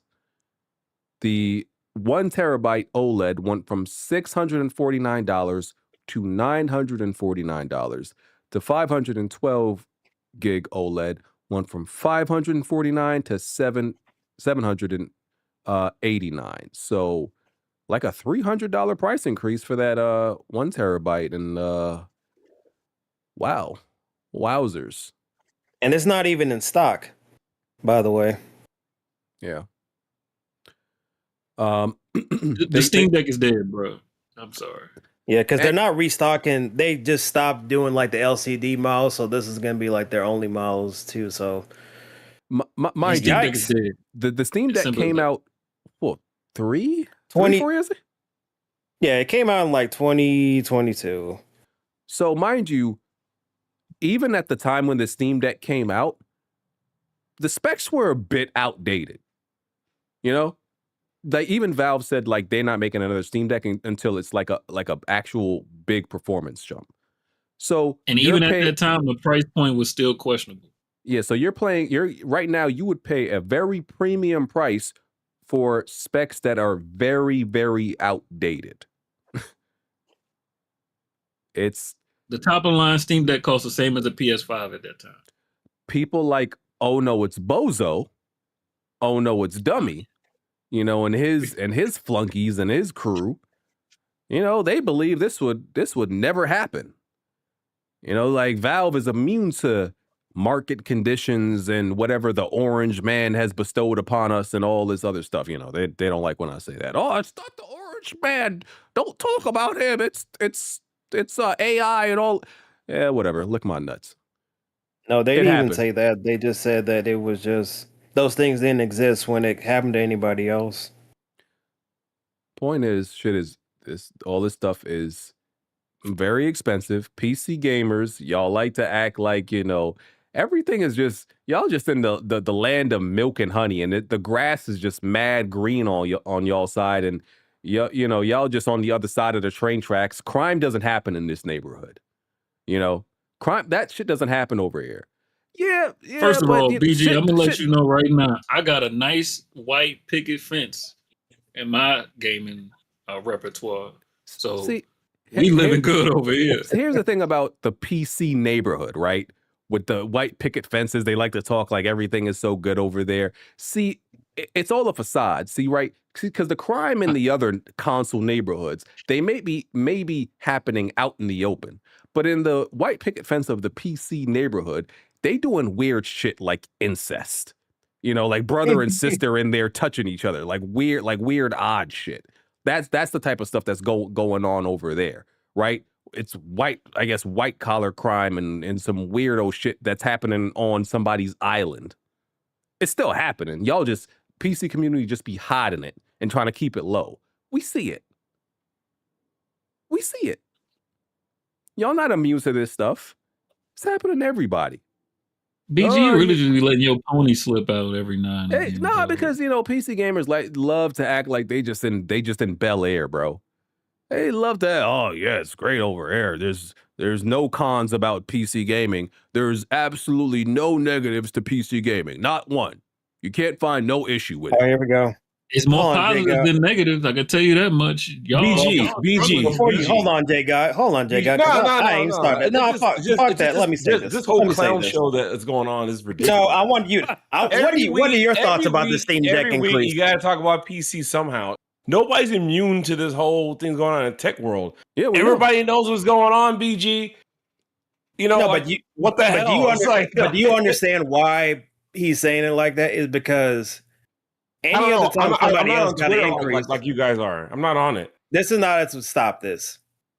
Because I did not see that many people trying to. Because he let Alex get him tilted, bro. That's what's going on right now. Alex done got a bunch of niggas tilted. Now everybody feel like they about to take a victory lap around Alex because the price of the Steam Deck went up too. Oh my god! For somebody to believe that the price wouldn't increase is kind of stupid. So you're calling Alex stupid? I agree. Yeah, so that's the whole point of bringing him up. Yeah, but the only reason why Alex and the Vertangas of the world, the reason why they're doing videos talking about this Steam Deck increase is because the amount of shit that they have talked any other time an increase has happened anywhere else, they've said that, and now they can't not address the elephant in the room. So they have to. It's not because they really feel like it's a bad decision. They have to because, you know, that's where everybody else is kind of reacting to a $300 increase of their highest tier. And I'm about to say, it's not even like the nigga being a hypocrite. Y'all just mad at the previous statements he said. That's what's really going on. He ain't even being a hypocrite about the situation. No. So you guys believed him? No. No. I mean, obviously, you're talking about that shows how gullible you guys are. Then that would be the price increase. No, that's your like people. Vertangas said this and Alex said that. You guys actually believe them? That's y'all's people. That's y'all's people. I'm saying Alex specifically. Those are PC gamers. What are you talking about? He's addressing the situation. Those your brothers, nigga. The nigga called out the price. Nah, you believed him. The fact that you're talking about it now, you believed him. I didn't believe shit. He didn't. No, I'm talking about BG. You believed him? Oh. Listen, nobody believed him, brother. Jay guy, you're doing this thing again where you're like, you believed him. You believed him. Hold on, I didn't believe nothing. I'm smarter than that. But you're doing this thing again where you try to section off yourself from the that specific PC community, and you're like, my PC community are the good ones. Those are the bad ones. Did the same shit. I ain't trying to hear that. I never one brotherhood. Yeah, you kept saying we like your friends, anything those dudes have said. Never have. I put all y'all into but one you box. have. I put all y'all into one You box. can't do that, BG. That's I like do, me though. saying that you agree with everything niggas like Rand says. Rand? Rand who? Randolph Thor. When he switched That's an Xbox guy, ain't he? Yeah, he Xbox. He switched to PlayStation at one point. No, he didn't. Xbox. He's always been Xbox. When? You probably saw him play a PlayStation game and you thinking of somebody else? Randolph Thor plays everything. I probably am thinking of a different nigga. You But thinking of still, somebody else? it's like saying that all them niggas think the same. That's not what we doing here. Listen, Jack will disagree with all them niggas on a regular basis.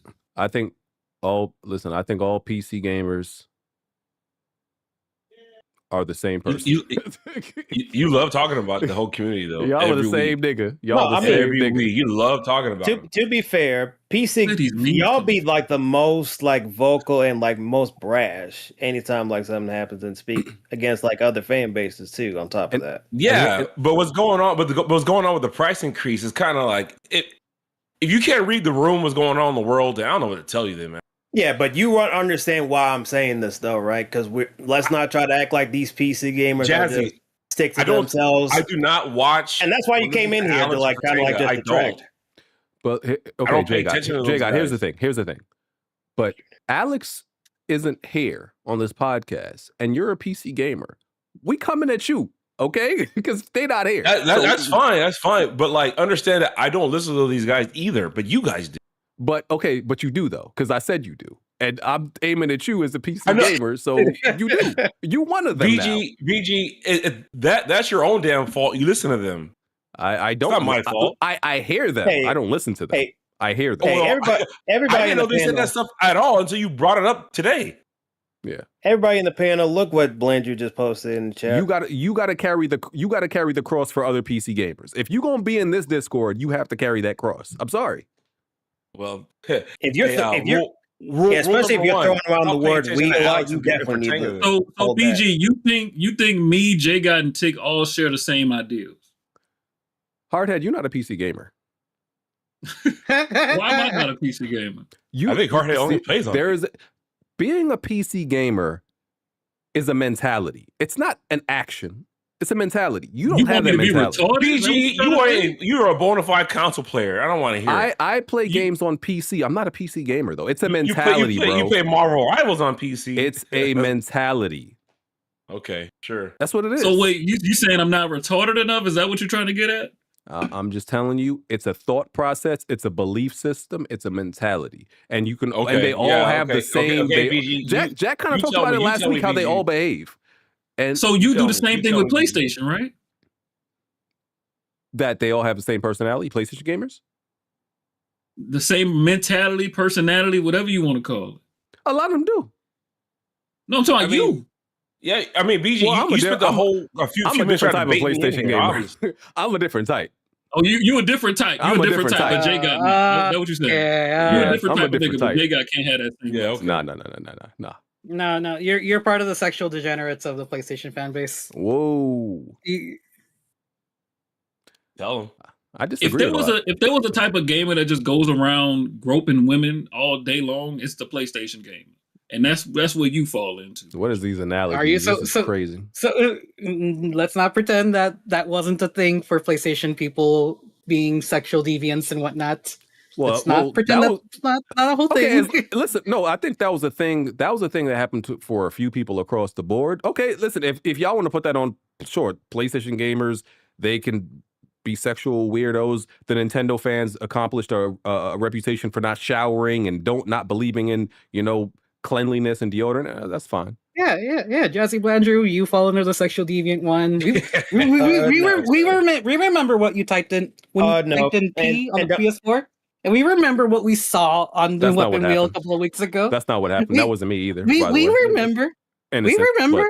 Carry on. BG, do not let them distract the fact that Steam increased the prices. Yeah, back to the topic. Yeah, exactly. What y'all talking about? Yeah, you Steam increased prices for got Steam. nigga. Yeah, Valve. Carry on. Yeah.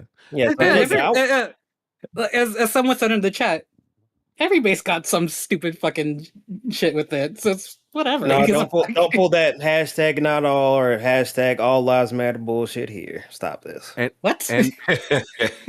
And look, I want to just say, I don't actually have an issue with Alex, with Oh No It's Alex, right? Or Oh No It's Dummy, or Oh No It's Bozo. I don't actually dislike him, but he is the leader. He is the poster child for that PC audience, and I have to attack that. And you is the allow him to be that. I don't have like I think I do think like a bunch of the stuff Alex says is dumb, but I don't personally have an issue with him. But as long as he is taking on that persona and that is what he stands for, he is always going to be Oh No It's Bozo, Oh No It's Dummy. But I don't have a personal issue with him. You know, well, good for him. Sometimes there's some niggas that's gonna take your words today and that actually do have personal issues with him, and they gonna piggyback off that. Sometimes you just got to attack the person for what they stand for, not necessarily what you feel about them. You know what I'm saying? You know, got to be done. Yeah. So you never addressed the actual fucking topic, BG. I mean, the price went up. What else we gonna say? We're gonna see how you hate PC gaming. Can we talk about some of these PC mans not keeping the same energy here? Yeah, I didn't see as much like, conversation about this, like I didn't see people falling out and losing their mind over it as much. Yeah, people were willing to have like so much nuance, and any other time they wouldn't have that at all. I think it's like this, Jazzy. Think about the Switch price increase, right? Anybody who already had one, already wanted one, had one, right?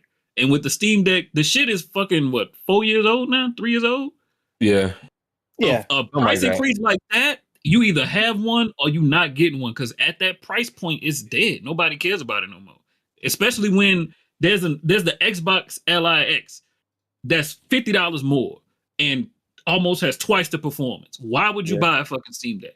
You could put Baz item on the Xbox LIX and you already running Steam OS. But people was getting on the Xbox LIX prices too when it came out as well. Yeah, because it was overpriced at that time. But now everything's changed. Yeah, everything's changed. But it just, but you get what I mean? It's like I wouldn't be surprised if people complain about like Nintendo like price increases. Of course, yeah, because it sucks. Yeah.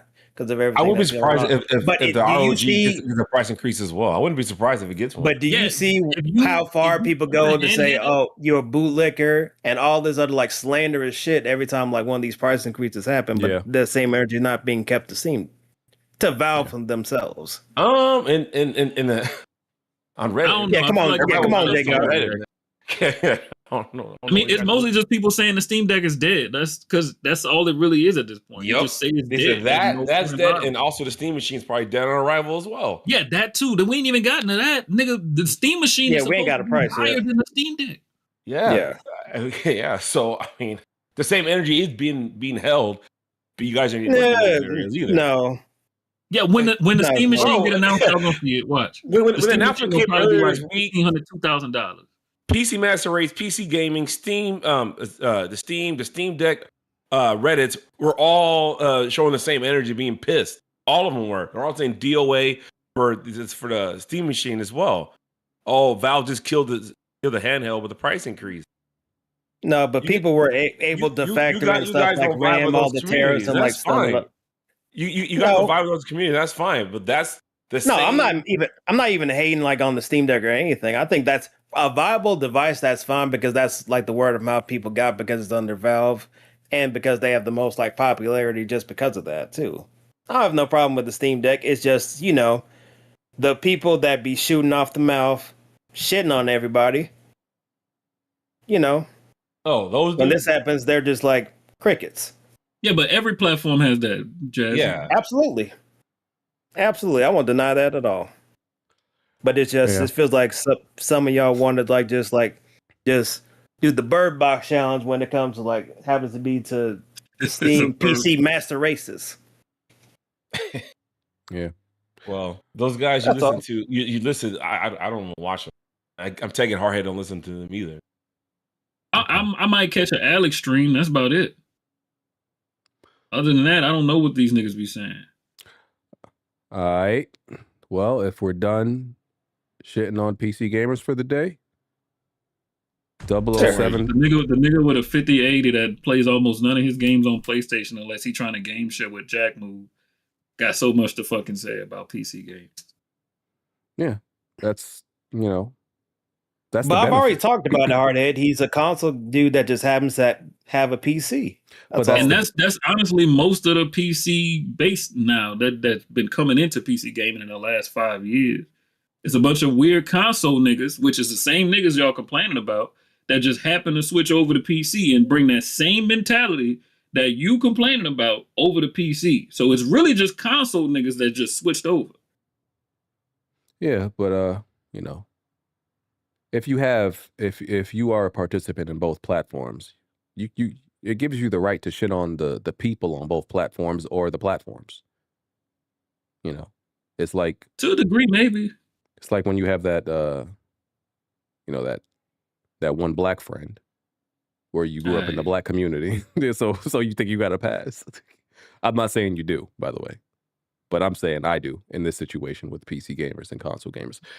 Anyway, 007 First Light came out. Oh boy, here we go, HardHead. This I see he in here, so I figured the topic was up next. So I already know, but they about you missed the arc, Jazzy. So they about to get on my head. Let me give y'all my thoughts on it. So I've only played for 4 hours, right?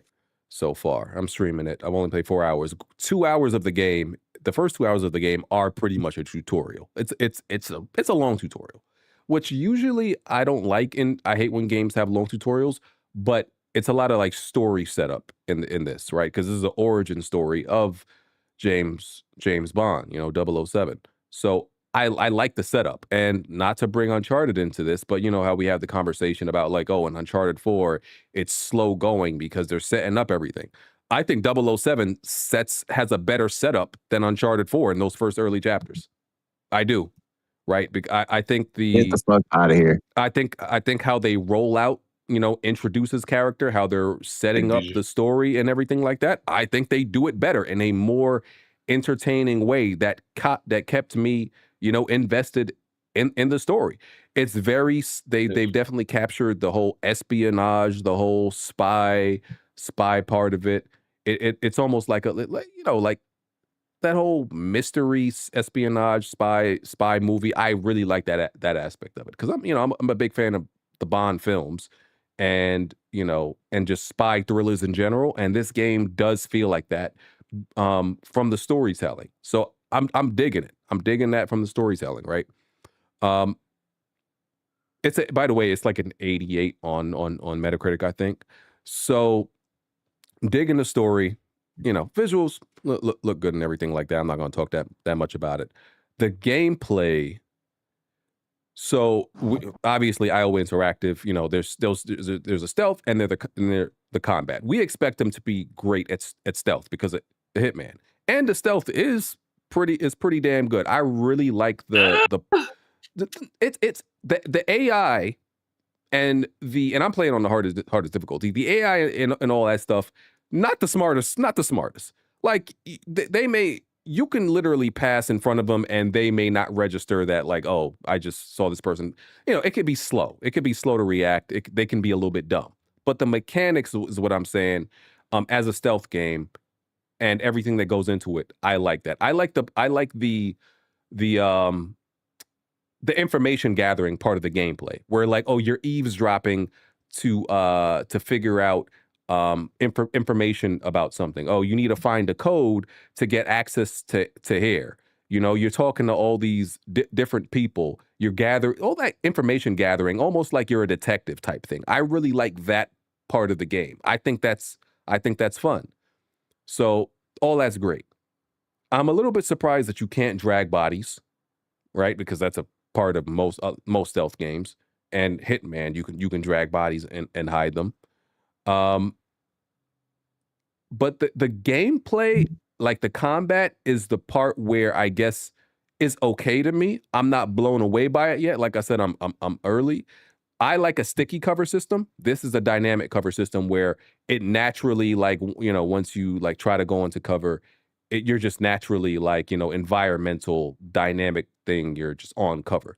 And sometimes to me, like you can accidentally come out of cover by accident. To me, it just doesn't necessarily flow the best when you're shooting and everything like that. And just the controls and everything like that. I like that, like it's a very, like the combat is very environmental, it's blowing shit up and, you know, taking advantage of the environment, all that stuff. So it's the combat is solid, but I think the stealth is better and the story is better than the combat. I like that part of it. I'm not, like I said, I'm early. I'm not seeing the game of the year thing yet. I'm not seeing that yet. That hasn't hit me. I'm like, yeah, I don't know, that they might have overblown that part, but I'm early. So to me, I'm enjoying it. It's cool. Like I said, the combat ain't my favorite yet. That may improve. The worst part about the game was the controls. The controls. I had to I must have spent like 10 minutes remapping the controls because they have a lot of mechanics in the game, like for the combat, to where it's very unconventional. Like R1 was to go into cover. It was a bunch of weird shit. It was just BG, really bad controls. It was bro. really bad control. So I had to spend like 10 minutes remapping it. That was the other problem. BG, dash is C on mouse and keyboard. Insane. Yeah. That they have more like combat and like combat mechanics than your typical game. So I give them credit for that. But when you have more combat mechanics, then you gotta like get into the weeds of it's of like double mapping buttons. Like, this is R3, but this is also R3, but you gotta like hard press it or you gotta double press it to do it. It's like kind of the issue that like I had with Red Dead Redemption 2. Red Dead Redemption 2. A lot of buttons were double mapped. It would just determine the way you press it. I hate that type of shit. So yeah. Those are my thoughts. I think I'm about like maybe 17 hours in. So it was a slow start.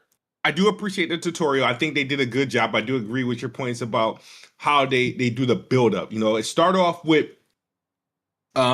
very climactic. Look, you get kind of like early shots of what you're going to be doing as far as like a quick action of like stealth and sneaking around.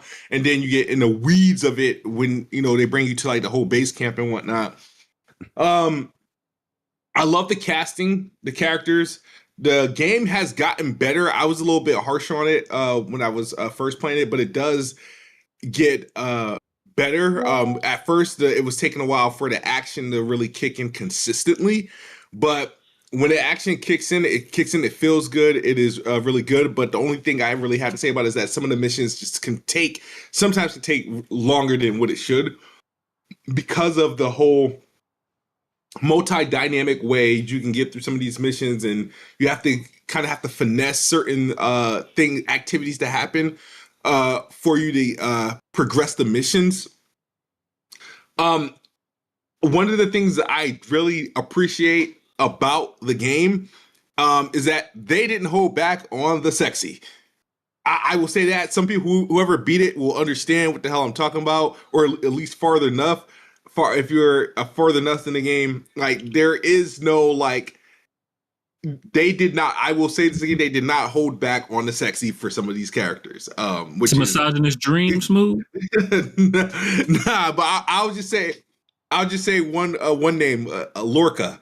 I'll just say that. They had this shot I did not expect to see in a video game, bro. So, but anyway, it was fast, Mo. You said what? yeah, like Dead or Alive, like type. It's so far it's good. I don't think the whole game of the year thing, which I think honestly that was a bunch of influencers and journalists being prisoner of the moment. I think IOI treated these guys very good when they gave them previews. They must have fed them well, must have put them in a nice hotel, and must have guided them through, because it is not something extravagant that we haven't played before. Yes, it is a quality game. It is one of the better games that came out this year. But to me, so far where I'm at with the game, I still have it below Resident Evil and Pragmata. But I do like the game a lot.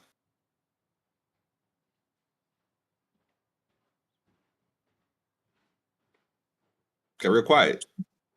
I think it's one of the Dick Eaters' turn. Oh man. Let's get Well, I want y'all to ready give y'all thoughts. I'm waiting on y'all to give y'all thoughts. Red Peg? So my 007, right? Yeah. What do you think about the game? Well, first of all, tell them how far you are, how many hours you got, and what you think. So I got like, I think 3 or 4 hours. Same amount as BG. The intro, BG, what? I try to force still better than me, but there. Well, yeah, let me start this off.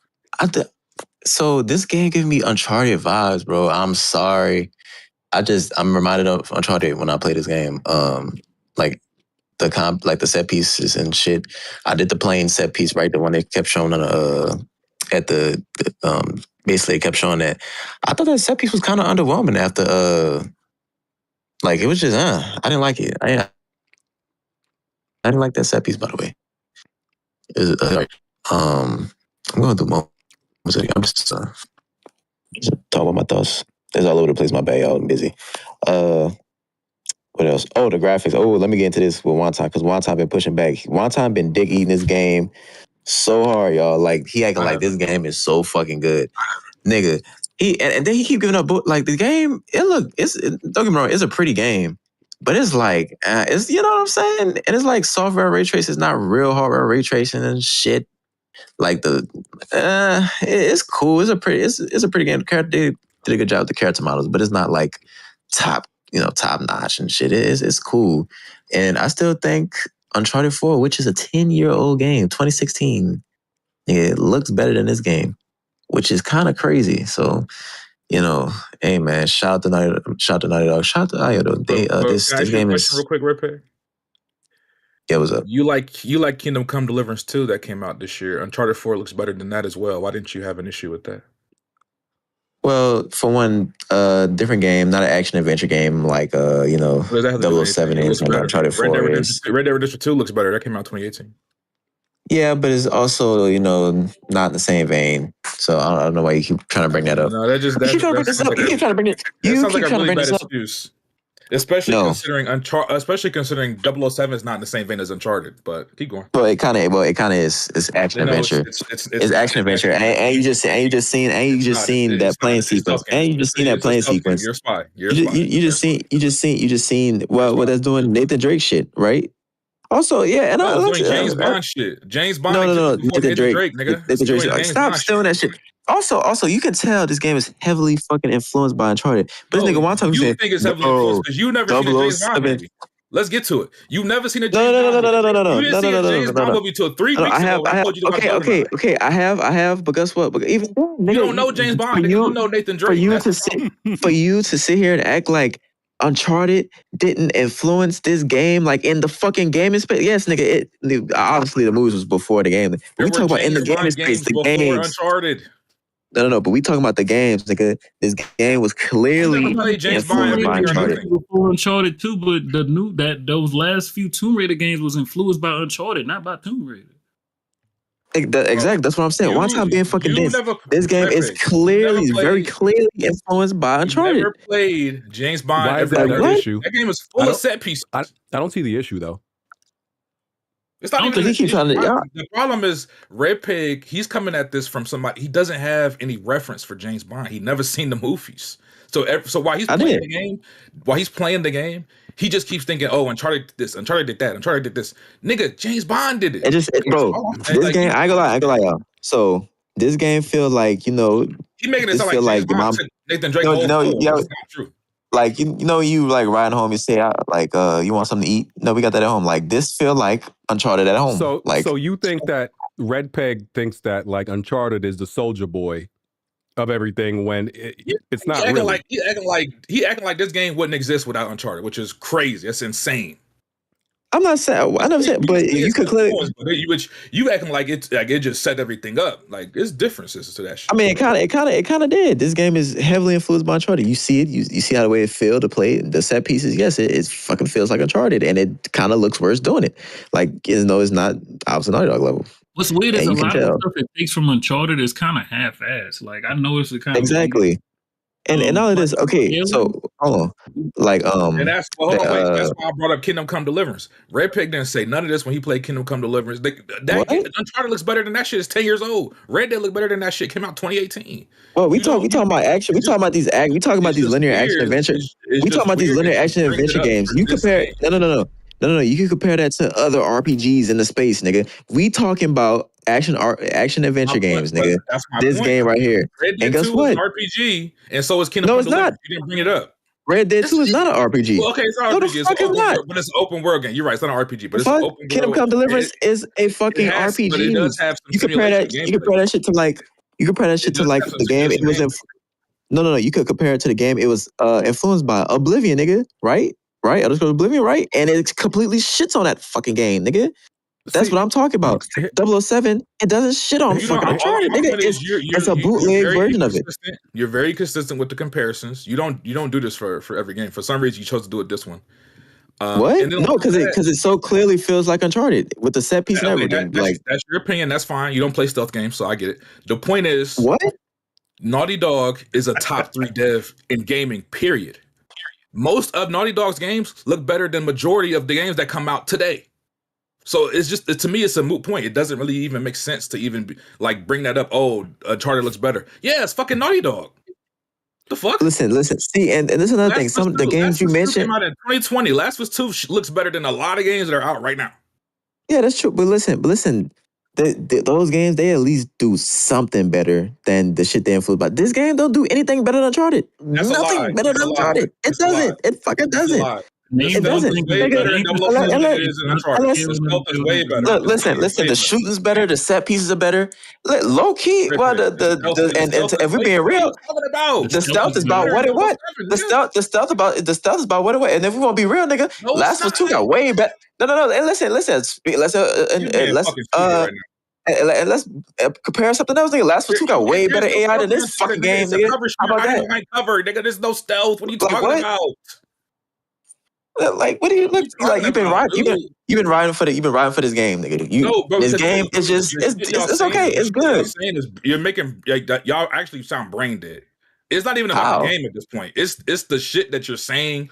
It doesn't make any fucking. You just said this game. You look at the set pieces. Okay, and also we could, and that's another thing. We could get back to the chase scene. Look at that chase scene was fucking ass. It was ugly. The graphics weren't that good in the chase scene. It didn't really control that. Like, I'm gonna let you finish, Red Play, but wait.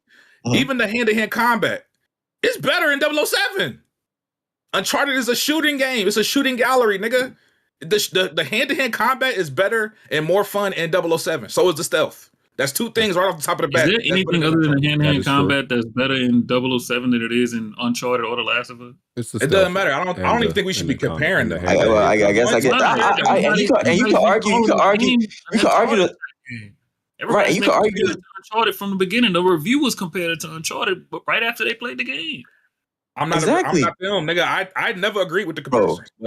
This literally feels like everybody's talking about the Uncharted influence. Every single this is literally a globe-trotting adventure, just like Uncharted, right? One time, it's just like a globe, like you literally traveling the globe like you would in Uncharted. Like you going to these different locales. Even some of the set pieces are identical to some of the shit you do in Uncharted. Like Uncharted is the first and only shit to do that. That's my problem. Like it's not. It does it the best, and it's clearly influenced plenty of games to come out like it, like this one. I guess. Like what? Nathan Drake was the first nigga to go to a different country in the game. What the fuck do y'all be talking about? Why do you keep being fucking stupid like that, nigga? We know Uncharted Uncharted is the fucking blueprint for games of this type now. James Bond games existed. And IO clearly took they were clearly influenced by this game. You can't say that. Like you see it with every point of the game. Uncharted, fuck Uncharted. It's one of the worst franchises Naughty Dog has, nigga. It's ass. Are you a fucking idiot? Yeah. Now what? Let's talk about that. You're a fucking stupid. We're not gonna talk about it, Nathan. You're a fucking idiot. Last of Us shits on Uncharted. Fuck. No, it don't. Uncharted is more fun than Last of Us, bitch. Yeah, if you're a fucking child. You want to see Like what? explosions every 3 seconds. Like what? Oh my bad. You like watching lesbians get grow the fuck fucked and up. shit, Grow the nigga. fuck up, I'm nigga. sorry. You like bitches doing the banana split and shit, You're a nigga. fucking child. Like what are you talking about? So Uncharted shits. Uncharted is way more fun than Last of Us. All right, cool. Let's get that straight. Uncharted. You want to dig into Uncharted? I love hearing y'all fight. Y'all can continue. Please don't stop after I'm done. Y'all can continue. But the only thing I'll say is like I get the comparisons to Uncharted, right? Because I think it has been influenced by it. I don't think that's a bad thing.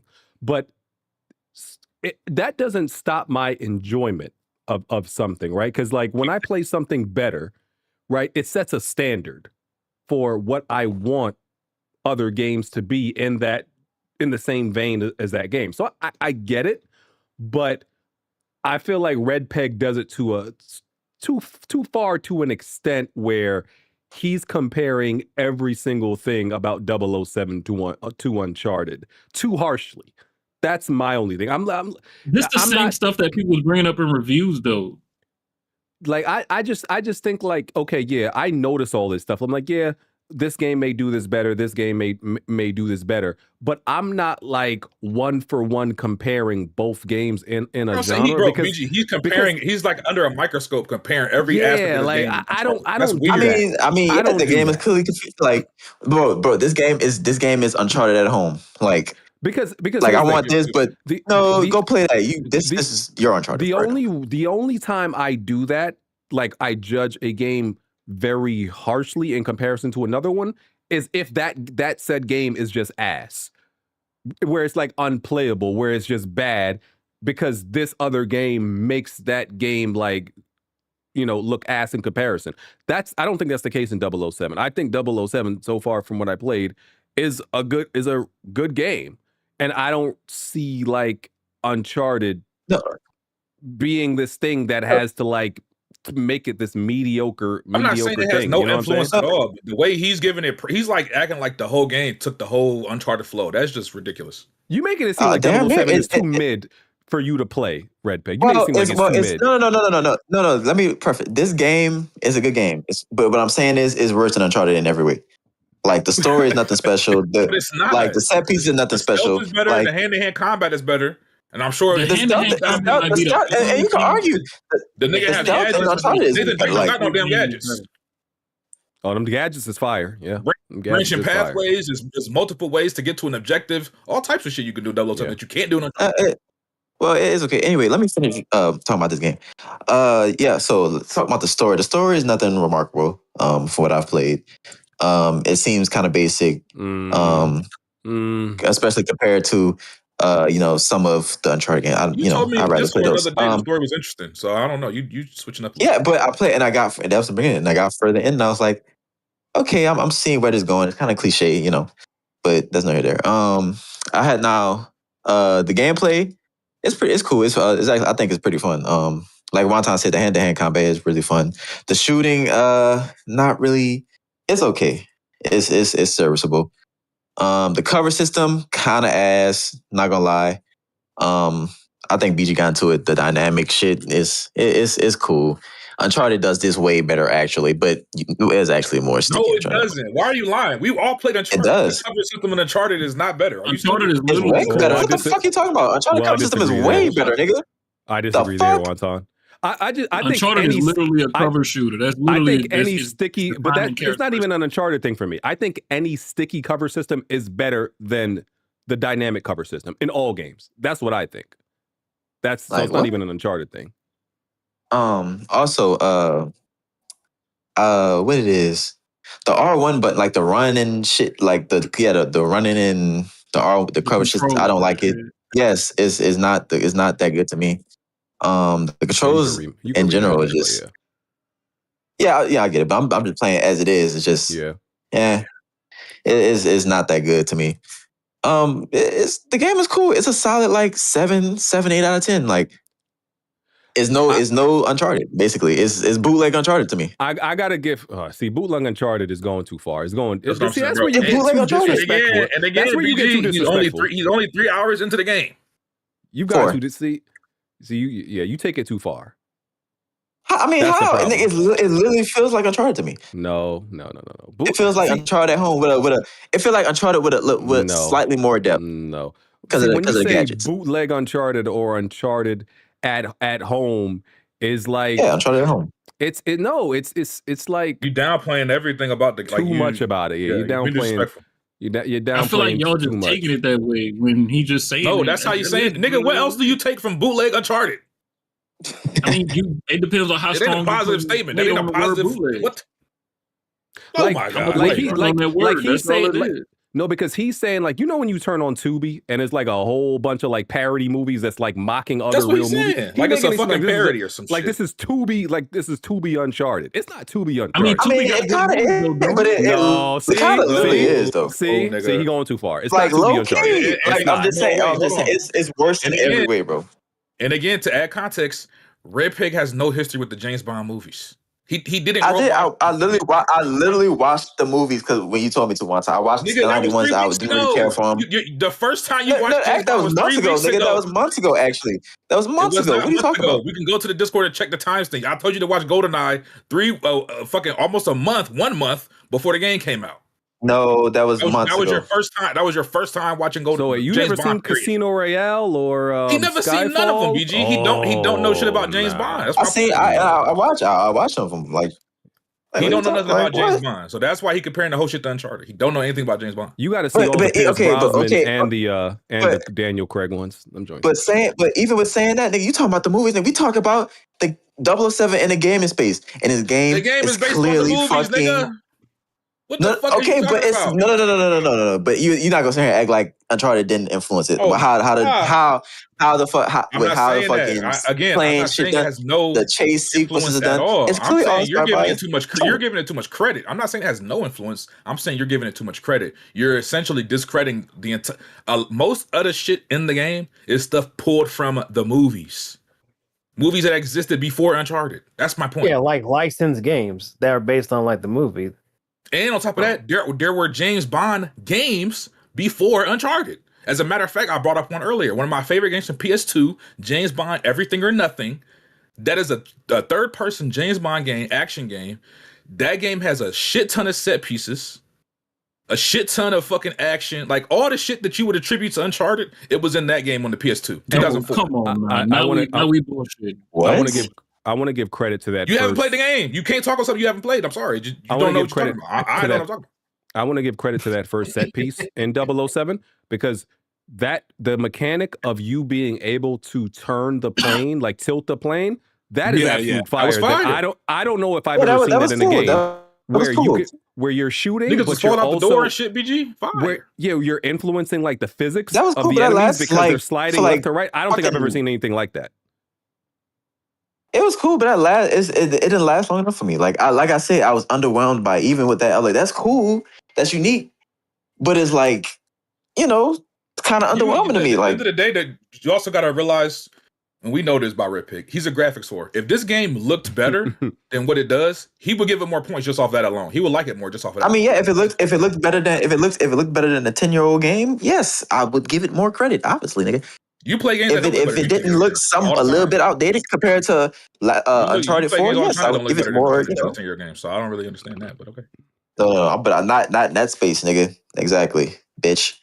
Just say nigga that play Planet Zoo and fucking niggas. What the fuck are you talking about? What? There's different genres. Planet Zoo is one of the best looking games in the simulation genre. In the simulation genre, nigga. Stupid bitch. I'm talking about the genres, nigga. And 007 for the genre does not look that fucking good. Let me ask you one last question. Uncharted 4 looks better. Like Lost Legacy and Uncharted 4 looks better than 007, nigga. Cool. 10-year-old, 9-year-old games. Can I ask you a question? And I hope you're done with your review. The Uncharted 4, the auction. Do you know what that was inspired by? That when they went undercover the auction, they had the little tuxedos on. You know what that was inspired by? 007, my time. Okay, thank you. Red Pig, are you done with your review?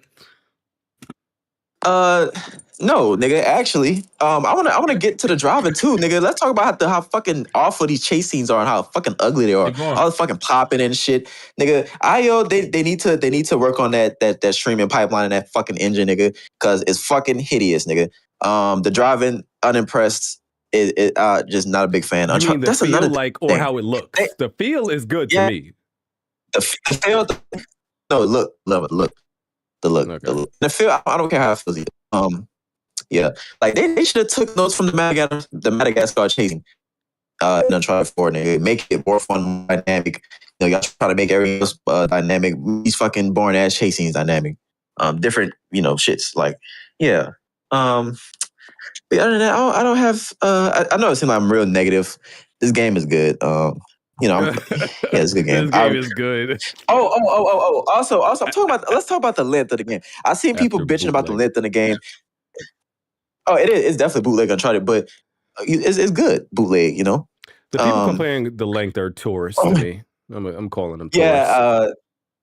Yeah, even though the game is short, like, I feel like you shouldn't equate the quality of a game to like its length. Like it's 12 high quality hours, even though it's not as high quality as Uncharted hours, but it's still high quality hours nevertheless. So I think the price is justified. I'm not mad at the 12-hour runtime of the game, and I'm only 4 hours in. So what? I'm like 25% or so through the game. See, you're not 25% because real playtime never actually is the same as how much they actually say like the length of a game. You when a game is 12 hours, you almost never actually finish it in 12 hours. That never happens. You'll probably do it in like 16, 17. So yeah, but the point is like it's gonna take you under 20 hours to beat the game, and people will be like, "Well, I want like 50 or some hours of game." That's what Chiso was saying in the Discord. He said, "I can't justify spending $70 on a 12-hour game,ch the game you can." I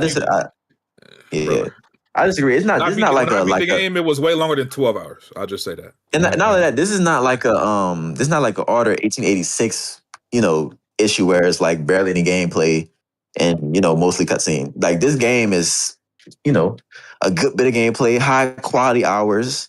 The gameplay is interesting, different. The game look good. Like I feel like they they earned that. Oh, also I like the bluffs in the game. That's one of the best parts about the game to me. I love that shit. Yeah. Who else would like to give their opinion? What I played, 7 out of 10. Who didn't go? Jack, did you talk about it? I ain't got too much to say. Y'all touched on most of it. The game better than I thought it was gonna be. I think I don't really have the only issue I got with the game. This coming from somebody that's never watched 007 ever. The AI is stupid. What's wrong with y'all? The AI is stupid. That's my only problem with the game. Other than that, I think the graphics are beautiful. I think the gameplay is very fun. I'm viewed as the cynical guy, but I mean, from what I played, I can't find all these flaws that everybody else coming up with. It's just cool to me, man. And I don't think saying something looks like Uncharted, feels like Uncharted. You compare things to things you know about, right? So if that's what Red Pig know about, that's what he know about. But that's my problem, Jay. It's like he's erasing James. Like he doesn't know anything about James Bond. That's kind of my point. I feel where both y'all coming from, but if I say something feel like Uncharted, that ain't necessarily a negative. You know what I mean? Unless you make it a negative, yeah. Which Red Pig did. But Jack, like, once you get used to eating steak and shit, and you go to eating fucking bologna, it's like, like what the fuck is this bologna? Like, see, I don't. You know what I'm saying? Like, I don't like. I'm so used to the like it is. See, because to me, sometimes even though something is not necessarily better than the thing you had before, see, it don't gotta be bologna to steak. It could be like Wendy's and Chick-fil-A. One is better, but it's not like that big of a gap. You know what I'm saying? Oh, definitely. It definitely. I mean, some people they go to fine dining, they still eat at fast food spots. I mean, shit. Yeah, that's me. I love some, like a root crisp, but right now I'm eating at McDonald's, and it's doing its job, but it's not, what I want it to be. So that's why I'm probably being a little tough on it. And because it does, sometimes it can seem like that Red Dead Redemption disease. Y'all know what that is. They still doing it. They comparing everything, online to Red Dead, and it's become like a joke, like a meme at this point. Like it's ridiculous, and don't do that, because I feel like there's people out there who really be believing just because.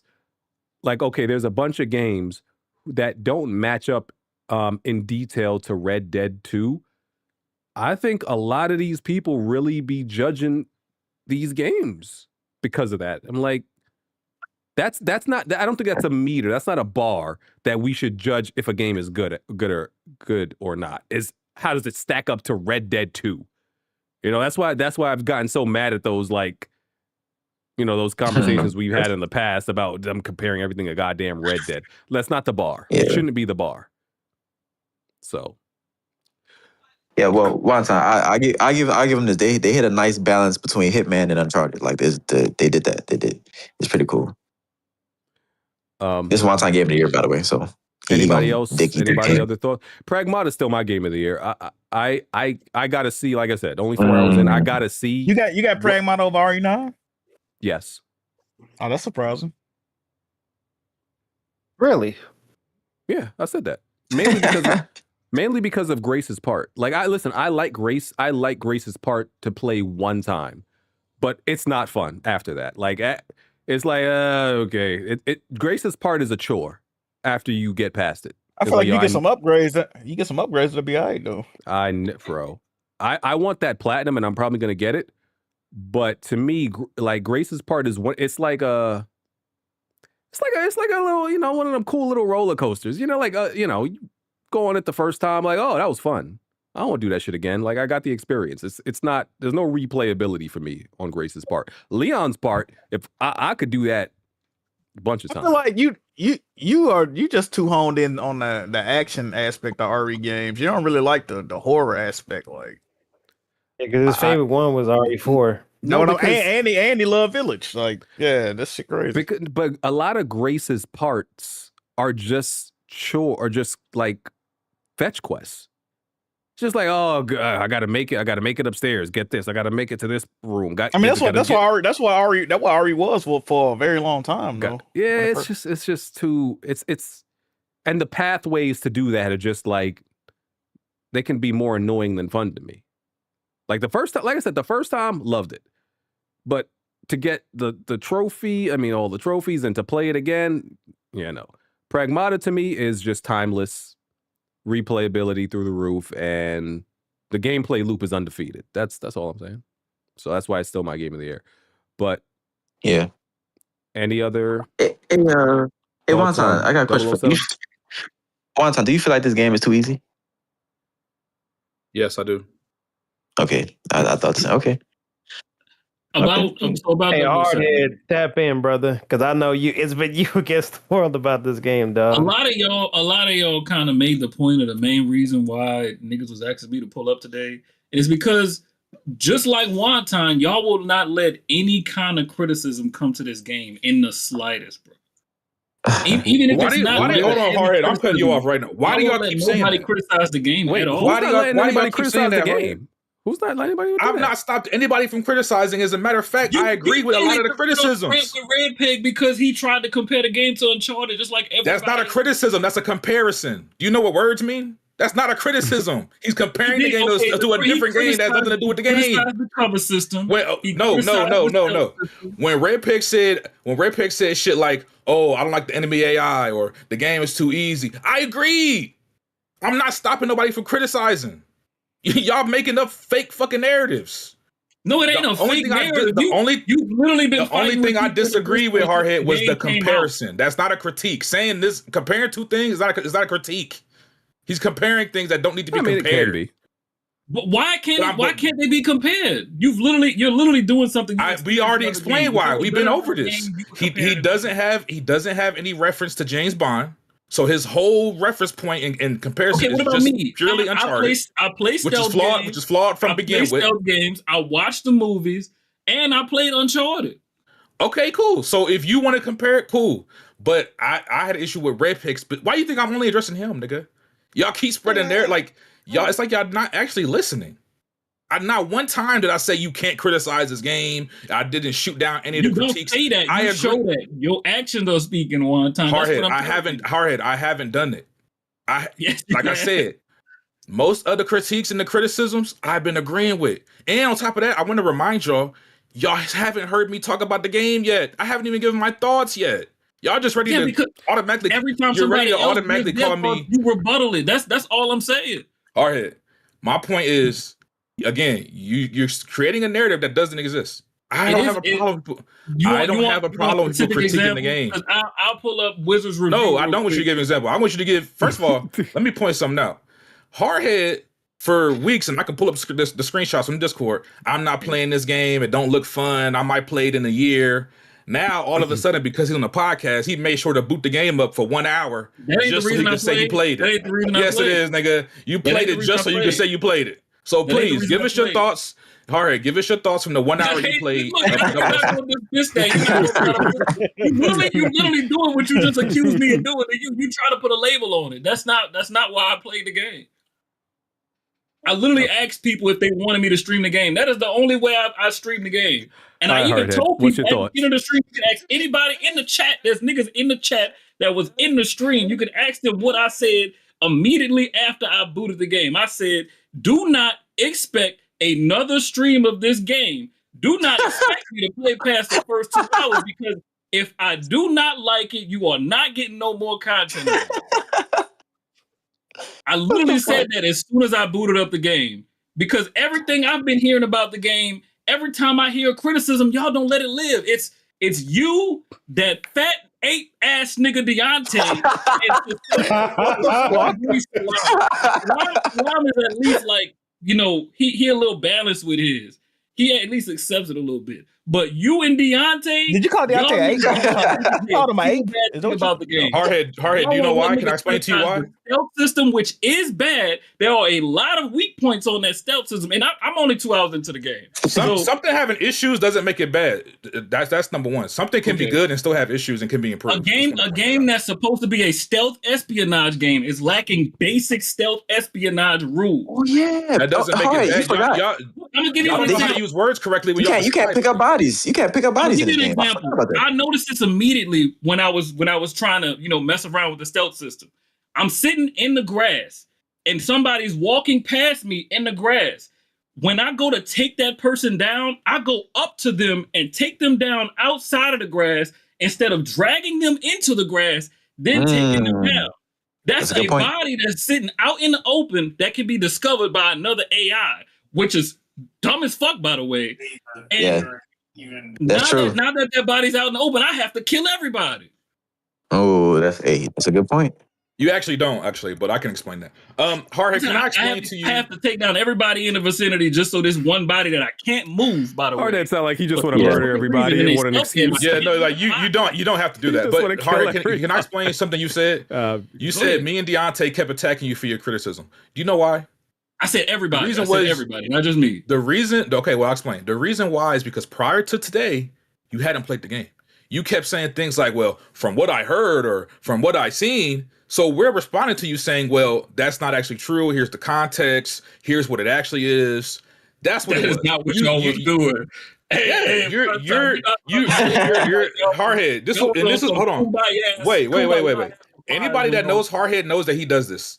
HardHead will shit on a thing. He'll hate on a thing. And then when you call him out on it, or when you ask him why he's hating, he'll be like, I'm not hating. I didn't say anything negative. I didn't say anything. I didn't do anything. Brother, you were hating on the game since they showed it. I gave when the game came out, you were still hating without playing the game. And what did I tell you, HardHead? Hold on. What did I tell you, HardHead? I said play the game. I said play the game. So now you played the game for 1 hour. Now you can speak on your 1 hour experience. So prior to that, you had no reason to speak on the game at all because you didn't play it. I don't speak on games I don't play. I already said that. You did though, nigga. We seen you. We got screenshots. We seen it. Wait, nah, you gonna let me speak? When you were asking what? To come on we the got podcast, screenshots dating back a year of you shitting on 007. On the podcast 3 days ago. I literally told you. I wanted you to come on so I could address your concerns. That's what I wanted you to come on. I said I do not speak on games I have not played. The message is in there like 3 times. I told you this 3 times. I told you and Jazzy this. You can't say that and then turn around and be like, yeah, that looks ass, this looks ass, that's ass. Like, that's speaking on the game. I didn't say ass. You're not gonna find me saying that. You putting sauce on it. I never said none of this. You have no proof of me saying none of this because I never said it. Tell me one example Hey, this one hard. Hey, HardHead, you should have been a lawyer, bro. Sean, you should have been a lawyer. You're not using the HardHead always does this excuse this time. You're not getting out that way. Yeah, boy. He be playing the words and semantics and shit. Yeah. Show me, ain't no semantics, brother. I didn't say that. I technically didn't say that. Show me what I said. Just give us your thoughts on your 1 hour gameplay, brother, please. I'm not here to argue with y'all. Like, I'm really not. He's still ain't getting his thoughts out. Not let anybody criticize this game.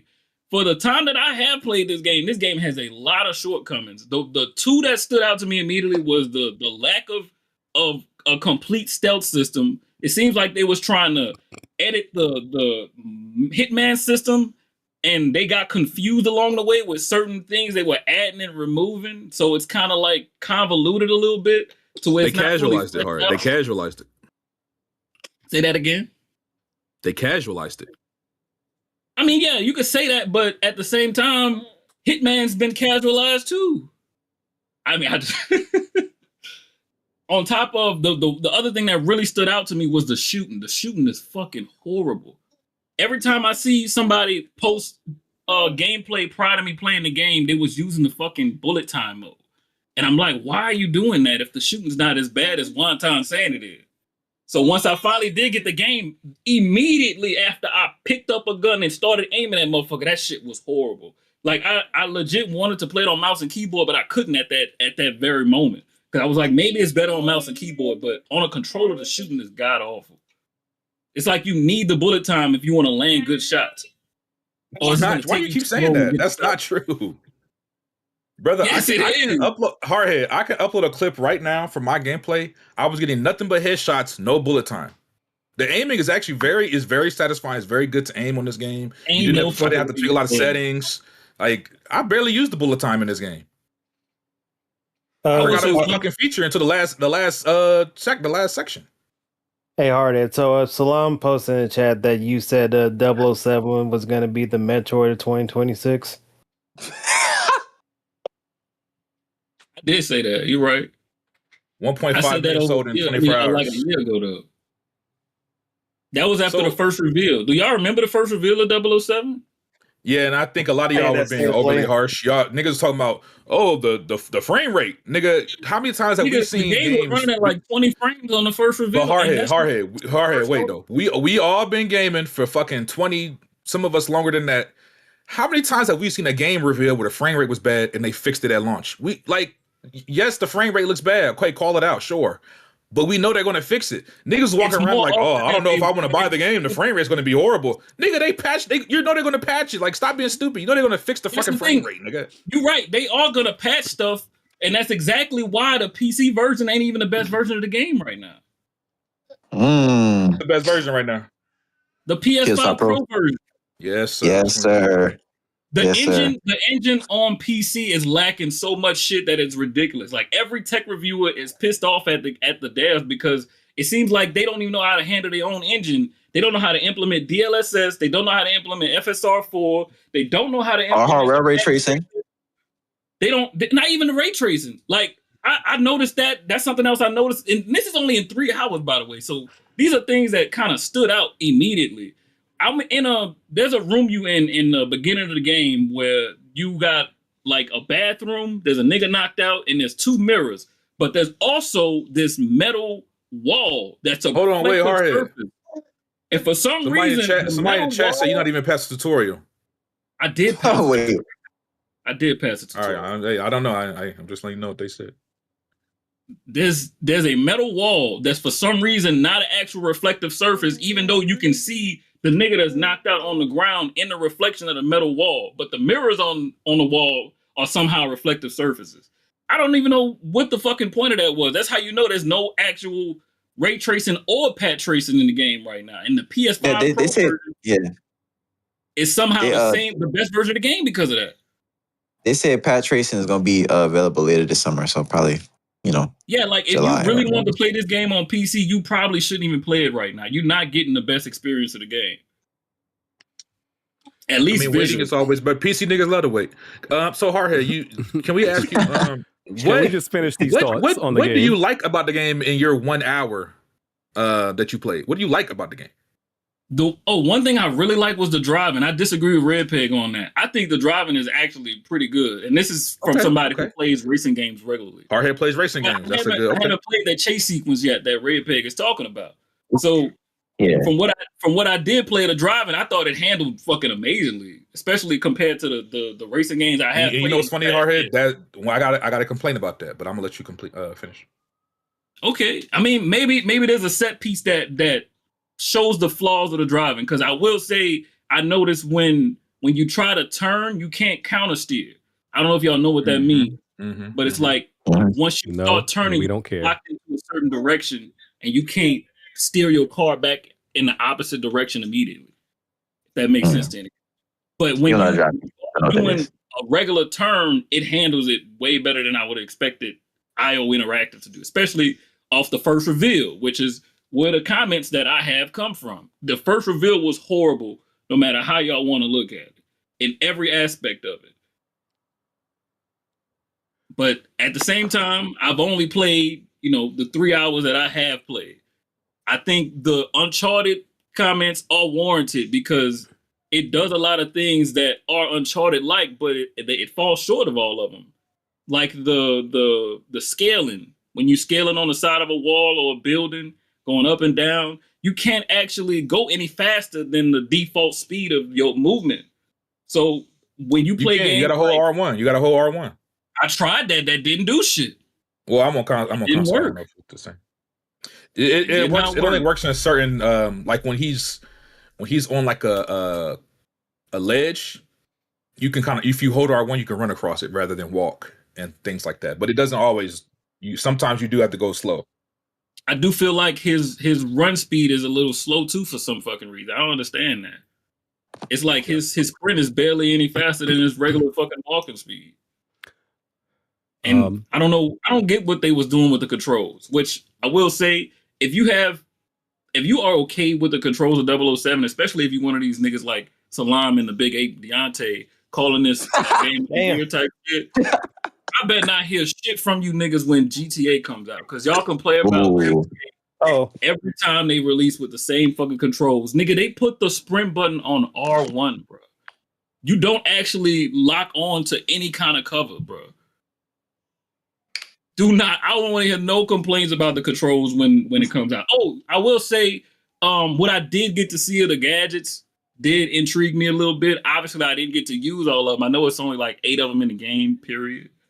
I was intrigued by the gadgets, but like I said, I didn't get to actually use them as much as I would have liked to. But it's pretty much the same system from Hitman. So if you play Hitman, the gadgets don't feel that much different than the shit you've already used in Hitman before. All right. All right. Anybody's other thoughts on 007, and then after time. I'll finish it, and I won't be too long. So first, let me just talk about the shit that I liked about the game. Now, keep in mind, I beat the game. It's like 3 days ago now. I don't know how long it took me to beat because the timer that's on PSN is broken for whatever reason. I know it's wrong because I had played the game for like 2 days and it said I only had 2 hours in the game. So I know that's not accurate. But if I had to guess, and the game doesn't tell you in the save file, if I had to guess, it's somewhere between 15 and 20 hours that I beat it because I played it like pretty much nonstop. A couple of the things that I like, in my opinion, they improved or fixed most of the complaints people had from the reveal and the other trailers. People were complaining about the frame rate. They fixed that. It runs, I think it's 4K 60 on PS5 Pro, Red Peg, or at least it's 60 in quality mode. I don't know if it's actually 4K. It's one mode on PS5. Yeah, so it's a stable 60. Digital Foundry says it rarely dips, if at all. So that's something they improved. People complained about they released a trailer where he was driving a garbage truck and he was running through cars and shit. It looked kind of wonky because he was hitting the cars and it didn't really sound or have like any impact. I played that section in the game. They fixed it. It's a lot better. So they did improvements. I like that. They introduced something to the stealth in this game that's not in Hitman, the bluff mechanic. They showcase it a little bit in the trailers. I fuck with it. like it. When you are doing stealth and you get caught by a guard, certain guards. Some guards you can't bluff. They're just like higher up, or they're like I forget what they call them, watchers. But most of the time, if you get caught, Bond, being James Bond, he can charm his way out of it. He can talk his way out of it. I like that they added that. And it's not unlimited. You have to, there's like a meter you have to fill up in order to do that. And you fill up that meter by taking enemies out. So I like that mechanic a lot. I hope they improve upon it in the sequel. Story-wise, I enjoyed the story for what it is. I do think it is predictable as far as like the main villain and their motives and things like that. Once it kind of got to a certain point early on in the game, I kind of figured out where it was going from there. But that doesn't mean it's bad. It's not a bad story to me. It's a decent story. It's a decent James Bond story. Obviously not on the same level as the movies or anything like that, because we're not dealing with Hollywood level writers. But I think it is a good story for a video game, and I enjoyed it. The characters are cool. I like the performances. The main guy that's playing James Bond is really good to me. The actress that plays Moneypenny, my boy, I think his name is Lenny James. He plays Greenway. Great actors. Got some great actors in this game. Great performances. And it takes a lot of inspiration from the films. If you're somebody who's seen the James Bond movies, you'll notice a lot of callbacks, references, a lot of characteristics from the character they put into this game. It feels like you're playing a James Bond story. Me personally, I like the shooting. I'm not the shooter guy. Like, I don't play a lot of FPS or shooters like BG or Jack or whatnot. But as far as the shooting, like feeling good, to me, it feels good. When you fire a gun, I like the sound and the feel of it. And again, aiming to me was very good. I didn't have to finagle with the controls and go on the settings and tweak, aim curvature and, release timing, whatever the fuck. Like Resident Evil 9, I had to tweak all my shooting settings to get that shit to feel right. This game, pick up and play, the shooting felt fine. And it's very easy to get headshots, at least in my experience. I played the game on hard, which I'll get to in a little bit as far as the difficulty. But I really enjoyed the shooting. Hand-to-hand combat is very fun. They said that, I guess, a former Arkham dev worked on the game. You can kind of see the inspiration there in the combat. There's some combos that he can pull off, but they don't kind of tell you about. You kind of have to read the tutorial or do the text in mode. But there's some nice combos you can pull off. The grab mechanic is very fun. It's fun being able to grab enemies. You can throw them off of cliffs or throw them over railings. You can even grab them and like run into environmental things and do like environmental damage. A lot of fun shit you can do with the combat. And then lastly, something that people aren't really talking about, there's a tax sim mode. So this is a whole separate game mode from the main story where you can essentially do customized missions. They set you up with, they put you in an area with enemies and they give you these challenges, right? So it'll be something like take out all the enemies just using your pistol, or take out all the enemies, but once you run out of ammo, you're out of ammo. You can't pick up any more ammo. And then they also have additional challenges that you can go for. The more challenges you complete, the more XP you get, the more points you get to go towards the leaderboard, and you can kind of compare yourself with your friends and also like the worldwide leaderboards. Very fun mode. I only played a couple hours of it, but I can see that mode keeping people's interest for a long time post-launch. And they're going to add stuff to it. They've already got stuff planned to add to that mode. That's also the mode where you can change Bond's outfits. You can't change his outfits in the main story right now because it's kind of like tied to story reasons. But in the tax sim mode, there are multiple outfits you can unlock and use and things like that. Just to finish up, a couple things that I didn't like as much. And I don't know if y'all had this issue. The game has no blind fire. Now, that's one thing from Uncharted that I wish was in this game. Sometimes when you're playing on hard, even though the game is not difficult, which is another one of my criticisms, the game is very easy. Sometimes when you are surrounded by a lot of enemies, it's easy to get kind of pinned down.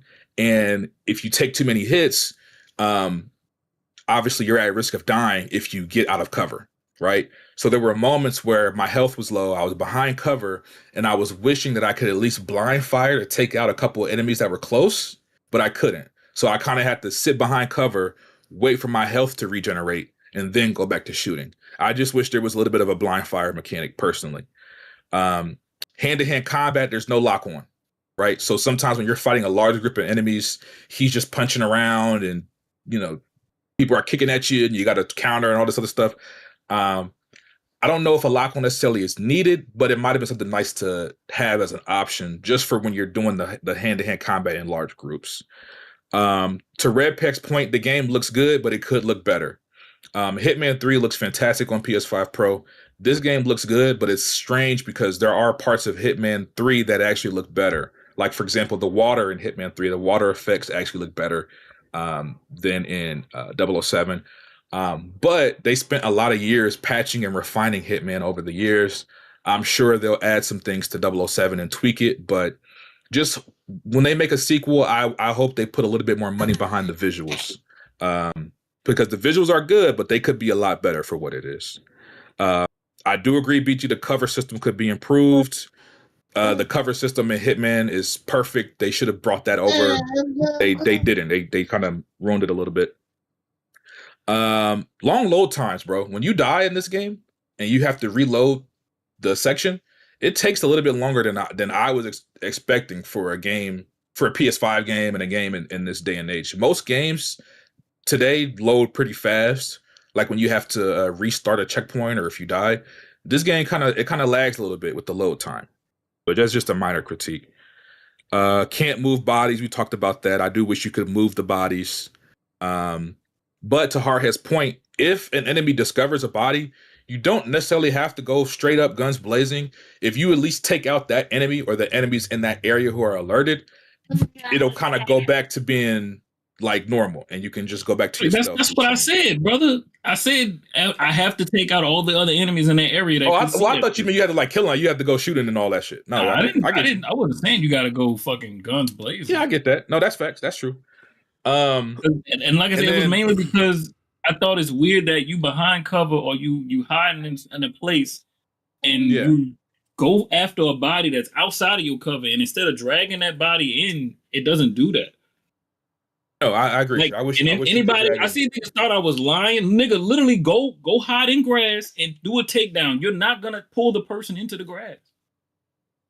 He doesn't always do that. He doesn't always pull them behind the cover. Yeah. So No, that's true. I did wish they had like some sort of hide like the body mechanic, because the NPCs are able to see people who are hurt and whatnot.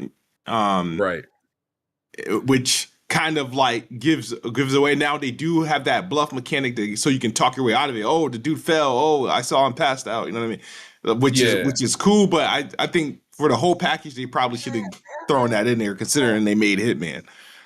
All right. Yeah, that's why I think a lot of it is weird, and it's like somehow it's less than Hitman in stealth aspects, and even less than other games like Star Wars Outlaws in some aspects, which is just weird to me. BG, I only had one last thing. I don't like that you can't, when you use a weapon that has a scope, because there's sniper rifles in the game, you can't aim down sight or aim through the scope. That's something that I was kind of wishing you could do. And then lastly, just to speak on it, this game does have some bugs and things at launch that I'm hoping they patch out. Jack mentioned he had a bug where the AI just completely wouldn't attack him. I think somebody mentioned that they had a bug where they couldn't fire their gun. And then my boy Takeoff was telling me last night, there's this weird thing where if you're behind cover, like say you're behind like a brick wall, you can, and an enemy is coming around the corner, you can aim your gun through the brick wall and shoot, and it'll kill the enemy. Something that he experienced. To me, that's like an exploit or something that they should be able to patch out. But all in all, BG, this game to me, I beat the game. I got the platinum last night. This game to me is a 9 out of 10. As somebody who loves Hitman, I love stealth games. Stealth is my favorite genre of game, and stealth is a pretty much dead genre. I want more games like this. I love stealth. Why don't you go play Star Wars Outlaws one time? I tried. The stealth in Star Wars Outlaws is dog shit. It's absolute dog shit. No, it's not. No, it's not. No, it's not. Bro, if you play stealth game, nigga, I come from Splinter Cell, Hitman. Those games shit on Star Wars Outlaws stealth mechanic. It's not even close. Star Wars Outlaws. But this is my thing. If you feel that way about Star Wars Outlaws stealth, why don't you feel the same way about the stealth in this game? All right, we're not about to argue over that. We about to get to these. I have issues with this stuff. We're not about to spend time talking about outlaws of all games. Okay, I just have one more question for one time. Because because this is another thing I said prior to release that you didn't see apparently. I feel like this game isn't meant to be the one that really gets them the notoriety. I feel like this is a game they made for them to be able to get a sequel that's that game that's really like, oh, this the shit that everybody needs to be. Nah, B, you seen the marketing behind this game? They meant for this shit to be the shit, bro. I think they just trying to get a sequel, and the sequel is gonna be fucking phenomenal. But this one ain't the one, in my opinion. All right. I think a sequel will be way better than this game. Yes. You guys are pretty long-winded. You do content. Super chats. Super chats. Clean. You still frame. got topic, brother. What topic? Call of Duty. Man. Oh, they put a Call of Duty trailer out. It's Modern Warfare 4. Look at this chat. You see what he doing? Doing it again. You don't care about Call of Duty? I haven't played Call of Duty since 7th generation, brother. It's coming to Switch 2, BG. Right, I ain't even thinking about that. I'm thinking, bro, it's Call of Duty. We seen one Call of Duty. We know we seen them all. You're not BG. Not gonna act like what they showed was not very impressive visually. It looked good. It's looking nice. It's looking good. Battlefield about to die again. Yeah, Battlefield 6 really about to die. So BG, you not doing state of play predictions? No. We did that last week. It really comes out literally in 2 days. There's no need at this point. What about Game Awards? I mean, Summer Games Fest predictions. No. All the shows are next super chat, and we're getting out of here. No, before you hit the super chat, did you want to talk about Dragon Quest? No. Y'all talking about it. Hey, too bad. I'm gonna talk about it right now. So Dragon Quest, they did a presentation for Dragon Quest's 40th anniversary, but since it wouldn't come out anytime soon, they decided to restart development of Dragon Quest 12. Even though what they did show, they showed some of the character designs and whatnot, and one of them looks like he's very tired and whatever, but they really wanted to emphasize that they're not going in the same darker direction that the Flames of Fate one was called at the time, at the last 5 years or some years ago when they announced it, but it's now being titled Dragon Quest Beyond Dreams instead. So it's a lot more lighthearted, kind of like what you expect when you saw Dragon Quest 11, I guess you can say. And they're trying to make this a tribute to Akira Toriyama and Sugiyama, the older composer. I don't know how that's going to work because Sugiyama, he's passed away way longer than Toriyama. So expect some other remixes of his older music to pop up in this game. So yeah, it's unfortunate, but we'll get and see. Yeah, that's why I just said they just restarted development of the game was they announced for. So it's don't expect this anytime soon. And on top of that too, they announced a new Dragon Quest Monsters game, and it's going to be featuring the two main characters, Bianca and Nira from Dragon Quest V, my favorite entry in the series. And expect that game to actually show gameplay of it pretty soon, probably at the next Nintendo Direct later on this month. Real quick, Jazzy. Yo, HardHead, don't ask that nigga no questions, bro. Don't ask that nigga no questions. What you gotta say, HardHead? No, HardHead, get out of here. Hey, don't listen to BG. Nigga always got to ask somebody a question about something. Jazzy, nigga was on Star Fox about the designs. So what about the designs that are non-Akira Toriyama going on with this Dragon? Nigga, we don't care. From what I understand, they made it seem like it kind of is, and you can see with some of them, the only one that's kind of I'm kind of questioning right now is the main character, because they changed directions of how they wanted to go about the game. I'm not sure how far this version of the character has been in since for a while. The only thing that's messed up is probably that hairstyle isn't probably the first thing I would pick, and that's the main character. But there's also people are implying that the green character, alien, whatever that they showed, that it might be the same character, but he's just going through dreams, kind of like how in Sora and Kingdom Hearts, where his form actually changed depending on whatever world he was in. It might be in that same kind of scenario. That'd be kind of dope. Yeah. So we'll just have to see, but we won't see it for a minute since it's still in development. It was looking spooky, Jay. Ayo. It's not looking nothing. It's time to go. All right. You gotta change a diaper. Your son, 6. Yeah, I figured this would be a game you care about, BG. What? Dragon Quest 12. Not when there's no real news. That's not real news to me. This is really news. It is real news, nigga. The game restarted development. Listen, it's not real news for today. It's for next week. We'll talk about it next week. BG to talk about the Witcher. We can't talk about it next week. Next week is all the award shows. What are you talking about? I'm trying to get out of here. I don't care about Witcher 3. I don't care about Dragon Quest right now. I don't care about none of this right now. I'm trying to get out of here. Oh, yeah. You didn't even talk about the fact they're making up a new expansion. The DLC. Damn. Oh, you a bitch. Yeah. I'm not talking about Witcher 3 in 2026. No. Are you fucking stupid? You talk about Resident Evil all the fucking time, nigga. What the fuck are you doing? I wish I would talk about Witcher 3 in 2026. Nigga, one of the greatest RPG ever made. Right, the greatest RPG ever made. Like, watch your fucking mouth. DLC 12 years later. Red Peg, that game looks visually terrible, and you as a graphics whore cannot talk about it. So okay, well, you can't come in graphics whore because I'm excited for this, nigga. You're a graphics whore. Listen, I don't give a damn about no Witcher 3. We're not talking about Witcher 3. One of the greatest RPGs ever made is getting. If you ain't got it, if you got a dip so fast, are we still doing After Dark? This nigga is. What After Dark got to do with the main show, sir? No, you trying to be like Speedy Gonzalez and trying to wrap it up real quick. So what's up? Yeah, I'm trying to be like Sonic. Yeah, I am. Trying to end this show. We spent an hour on like 007 and y'all arguing about Uncharted and we actually did it because that's the biggest game to come out this week, and y'all spent more time on fucking Xbox and Forza.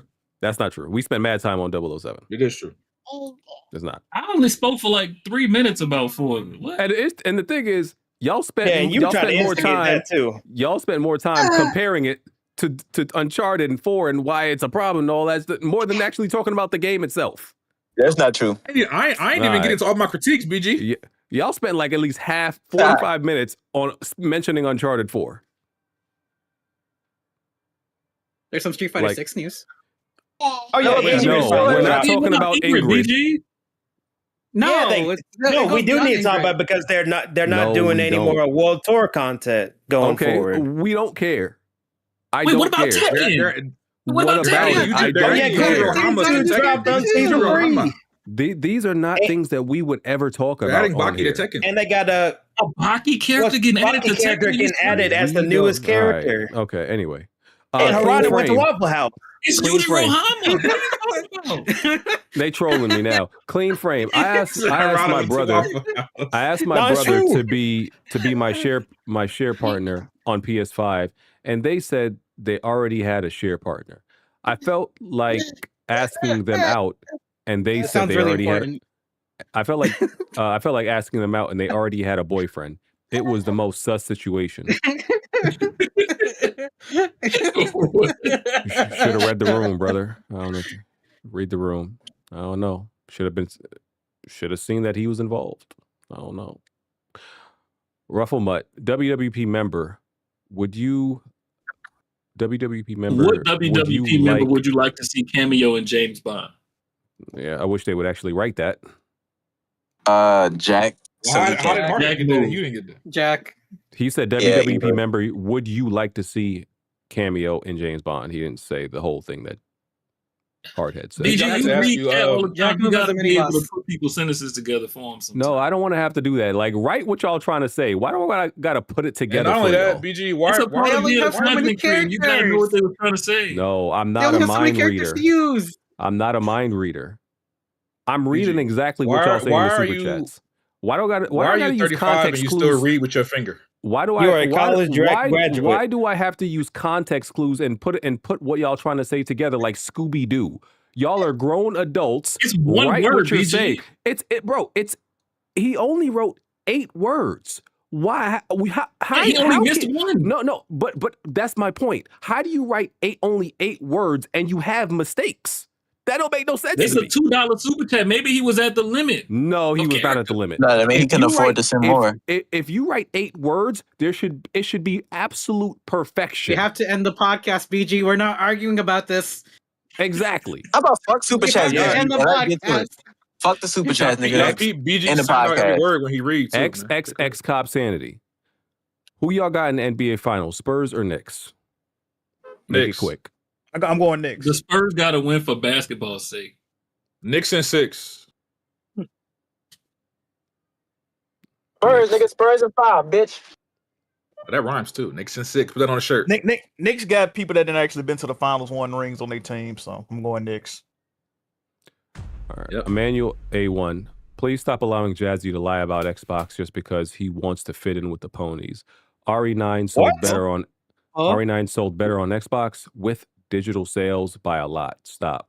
He said with digital sales. That doesn't. I like how now all of a sudden I'm trying to fit in with the ponies. Like that's crazy. Hey guys, I just pulled up to P. Terry's Burger Stand. I'm with Saint right now. Oh, that place is great. Awesome, brother. Yeah. I don't know. Hey, go to Doña Letty's, nigga. I told you, nigga. I know. I'm going there after this with my auntie. Felix Damn, Blue. nigga, how much you eating today? Felix Blue. I'm gonna be like one time today. And I have lied on anything, fam. Cop South. Try better next time. Tell him I said hi. Cop South of Midnight. His sister-in-law. Oh, you get out of here. Can you shut the fuck up?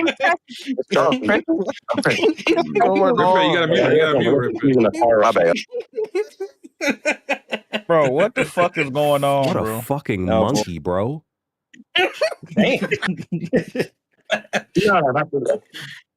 God, they smoking a double lettuce over there. I'm just. Oh, say hey to BG. What up, BG? I'm just surrounded by Can you tell them I said hi? Monkeys, Damn, chimpanzees, apes, and orangutans. I'm surrounded by them. I like how BG was trying to rush everybody out. Now he the one delaying the podcast. Tell him I Hey, said you hi. see it, brother. HardHead, you're a meerkat, by the way. Yo, Felix Blue. Cop South of Midnight after hearing good things on the pod. Join his fire. Do we know if it sold enough so Compulsion don't get nuked like Tango? We don't know.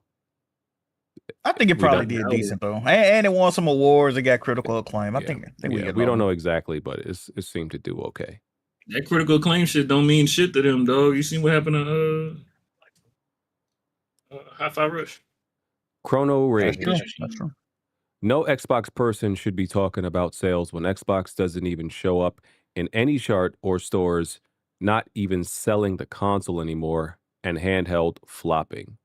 Jazzy, stop taking it easy on Xbox. You said you're taking it easy on them. Oh, absolutely. I mean, hey, the truth is the truth. When last time y'all checked the Xbox section at Walmart? Hey, don't ask no questions, HardHead. Crazy. They got rid of it. You cut I saw off one questions. at Best Buy. I saw one at Best Buy, but there's not much there to talk about. It's like gone, bro. I'm And they just cutting not you saying off. them. I'm cutting you off. It's like you at a bar. No more for you, bro. You cut off. No more But questions. honestly, for you. HardHead, You it gotta actually limit- you does gotta make limit sense on because questions. they're trying And to Jazzy, go you gotta limit digital on how many anyway. questions you can answer from this nigga. Don't answer no more questions from this nigga. I ain't got a limit, brother. Alvin, Steam Deck out here looking like Chet Holmgren. Was all good about a week ago. First of all, Chet was never good. Oh, come on now. Don't do that. That nigga was mediocre. iHeart was getting most of his minutes. Taz, hi, I'm JGOT, and I'm a public defender. I don't have a full grasp of the situation that we're discussing and don't know why I jumped on the pod to defend PC gamers, but I'm here to do it anyways. Bro, he be doing that every time, man. Like, god damn. Do not summon him. Don't make him come Shout in out to my here. boy J Got. Shout out to my boy J Got, we need you in here. No, Hey, man, we don't. Hey, BG, end the podcast right now, then. Chrono Rig. None of these PC Save it for handhelds next week. were selling before these price hikes. Now this price hike just killed the PC handheld market. No one is buying a $1,500 handheld. The Steam Deck was continuously sold out. Yeah. They literally couldn't stay in stock. But they also said it didn't, like, we know the sale of the Steam Deck. It's not. He's talking about like the 4 million units. Yeah, I think it was less it's not than like 4. they were producing them hoes like PS5 or something. I feel like it was less than 4. Wasn't it like 2, 3? No, they at least hit 4. They did hit 4. I remember that. Yeah. Samir Hussein. This was the nigga that Red Peg disrespected, by the way. Yeah. Shout out to you, my guy. Samir Hussein, Indian hair from the previous stream super chat. Is interacting with an Indian person such a rare phenomenon for y'all? Nothing prepared me for the shit show as a response to my super chat. LOL.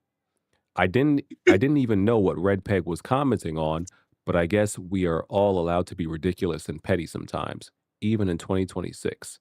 Anyways, looking forward to the state of play discussion. Peace. Thank you, sir. You are a scholar and a gentleman, and Red Peg is a monkey and a piece of shit. We do not condone what he said last week. Oh, I can't, yeah. My guy. I ain't gonna lie though, that way he worded that comment, he set Red Pig up for a few more jokes, so come on, brother. Let's be Nigga said a rare phenomenon. Oh man. Well, luckily he not here. Yeah. Oh, he not okay. Because he said he wasn't prepared for the shit show. I knew Red Pig would have had to come back for that. But all right, guys. Come on, Jack. You didn't. No, I'm not making a joke. I'm just saying he set himself up for some more jokes. That's my guy though. Shout out to my guy. Come on, all right. Jack. All right, guys. It's been a great week, man. I love spending time with you guys so much. Wish I could do this You got longer. one more super chat, BG. Shut your ass up, nigga. No, we don't. Oh, now you don't want to read super chats anymore. I got to you. Man, it's been on your ass, BG. Asshole. Super That West. last super chat, BG. Baki Dad would destroy Tekken and Street Fighter combined. Because BG didn't want to talk about a new DLC character. Oh, no, yeah, we're he not. just brushed that off. We're not. And it's Yujiro Hanma, dog. I don't know who. You know he ain't watched that anime. I don't know Hardhead. who these niggas is you talking about. Who is these niggas? I don't know. He beat up Muhammad Ali. He R-worded Donald Trump and Elon Musk. I really don't want to know. I really don't want to know. You'll find out probably soon. Oh, would you play Street Fighter 6 if Tifa is added? And I'm not playing no Street Fighter. And also, last thing I'll say, to the man who wrap it up was never accepted by his own race. Yeah. Oh God damn it! Stay quiet, brother. Stay quiet. I'm not the one you want to talk to. I can go into a room with black people. I can go into a room with black people and feel like I belong. You can't do that. But like, you go into a room full of black people and start feeling nervous and like you are in foreign territory. So don't speak to me. You can't do what I do. You can't do what I do. You would feel uncomfortable, scared, and start shaking. Yeah, he rushed everybody else so he can get this segue out the way. That's all it is. You have the same color as them. You have to go, BG. Fall back. That's all I wanted to say. All right, we're out of here. Peace. We'll see y'all in After Dark. You rushed all of us like just hold up that topic. Yeah. No. Right. Plenty of tried and plenty of failed. You can run and hide, but you can't dodge what's in my weapon well. Name another pot that's big or small, I'm contesting it still. Name another spot or any section, I'm king of the hill. Name another squad that wanna test it, I'm beating them still. Bye. No, you can't dodge what's in my weapon well. Name another pot that's big or small, I'm contesting it still. Name another spot or any section, I'm king of the hill. Right. I know my bro king got me. See, that's a black bond that can't be broken. No Idris Alba, I'm a black bond. Aim in a scope and all black panel. You can never try playing us token. Yeah, we playing games, but now one of us playing or joking. Not at all. Oh wait. Then Jack Move came in with the trophies, God in a lane of its own. Like, how can you gamers approach me? Tell kids move to body you in Halo, then send your family an angel emoji. You should've known, dog, you ain't got enough Series X's. Blind got all the answers, no, you ain't gotta ask Siri questions. All the latest gaming news gotta be here to check it. Since 2015 and beyond, I'm just here to respect it. When you at the top of your tier, it's a blessing. From the bottom, so no way we appear to be desperate. This for anybody doubting, I'm clearing a message. And if you ever had a problem, I'm here to correct. Plenty of fail. You can run and hide, but you can't dodge what's in my weapon well. Name another pot that's big or small, I'm contesting it still. Name another spot or any section, I'm king of the hill. Name another squad that wanna test it, I'm beating them still. No, you can't dodge what's in my weapon well. Name another pot that's big or small, I'm contesting it still. Name another spot or any section, I'm king of the hill. Right. I know what it is, man. Weapon Wheel Podcast. Y'all know we got in the building, man. We got BG. We got Kid Smooth. We got Jack Move. We got Black Bond. I mean, Blandrew. I mean, what you can't out strafe us, bro. Like, the strafe too strong.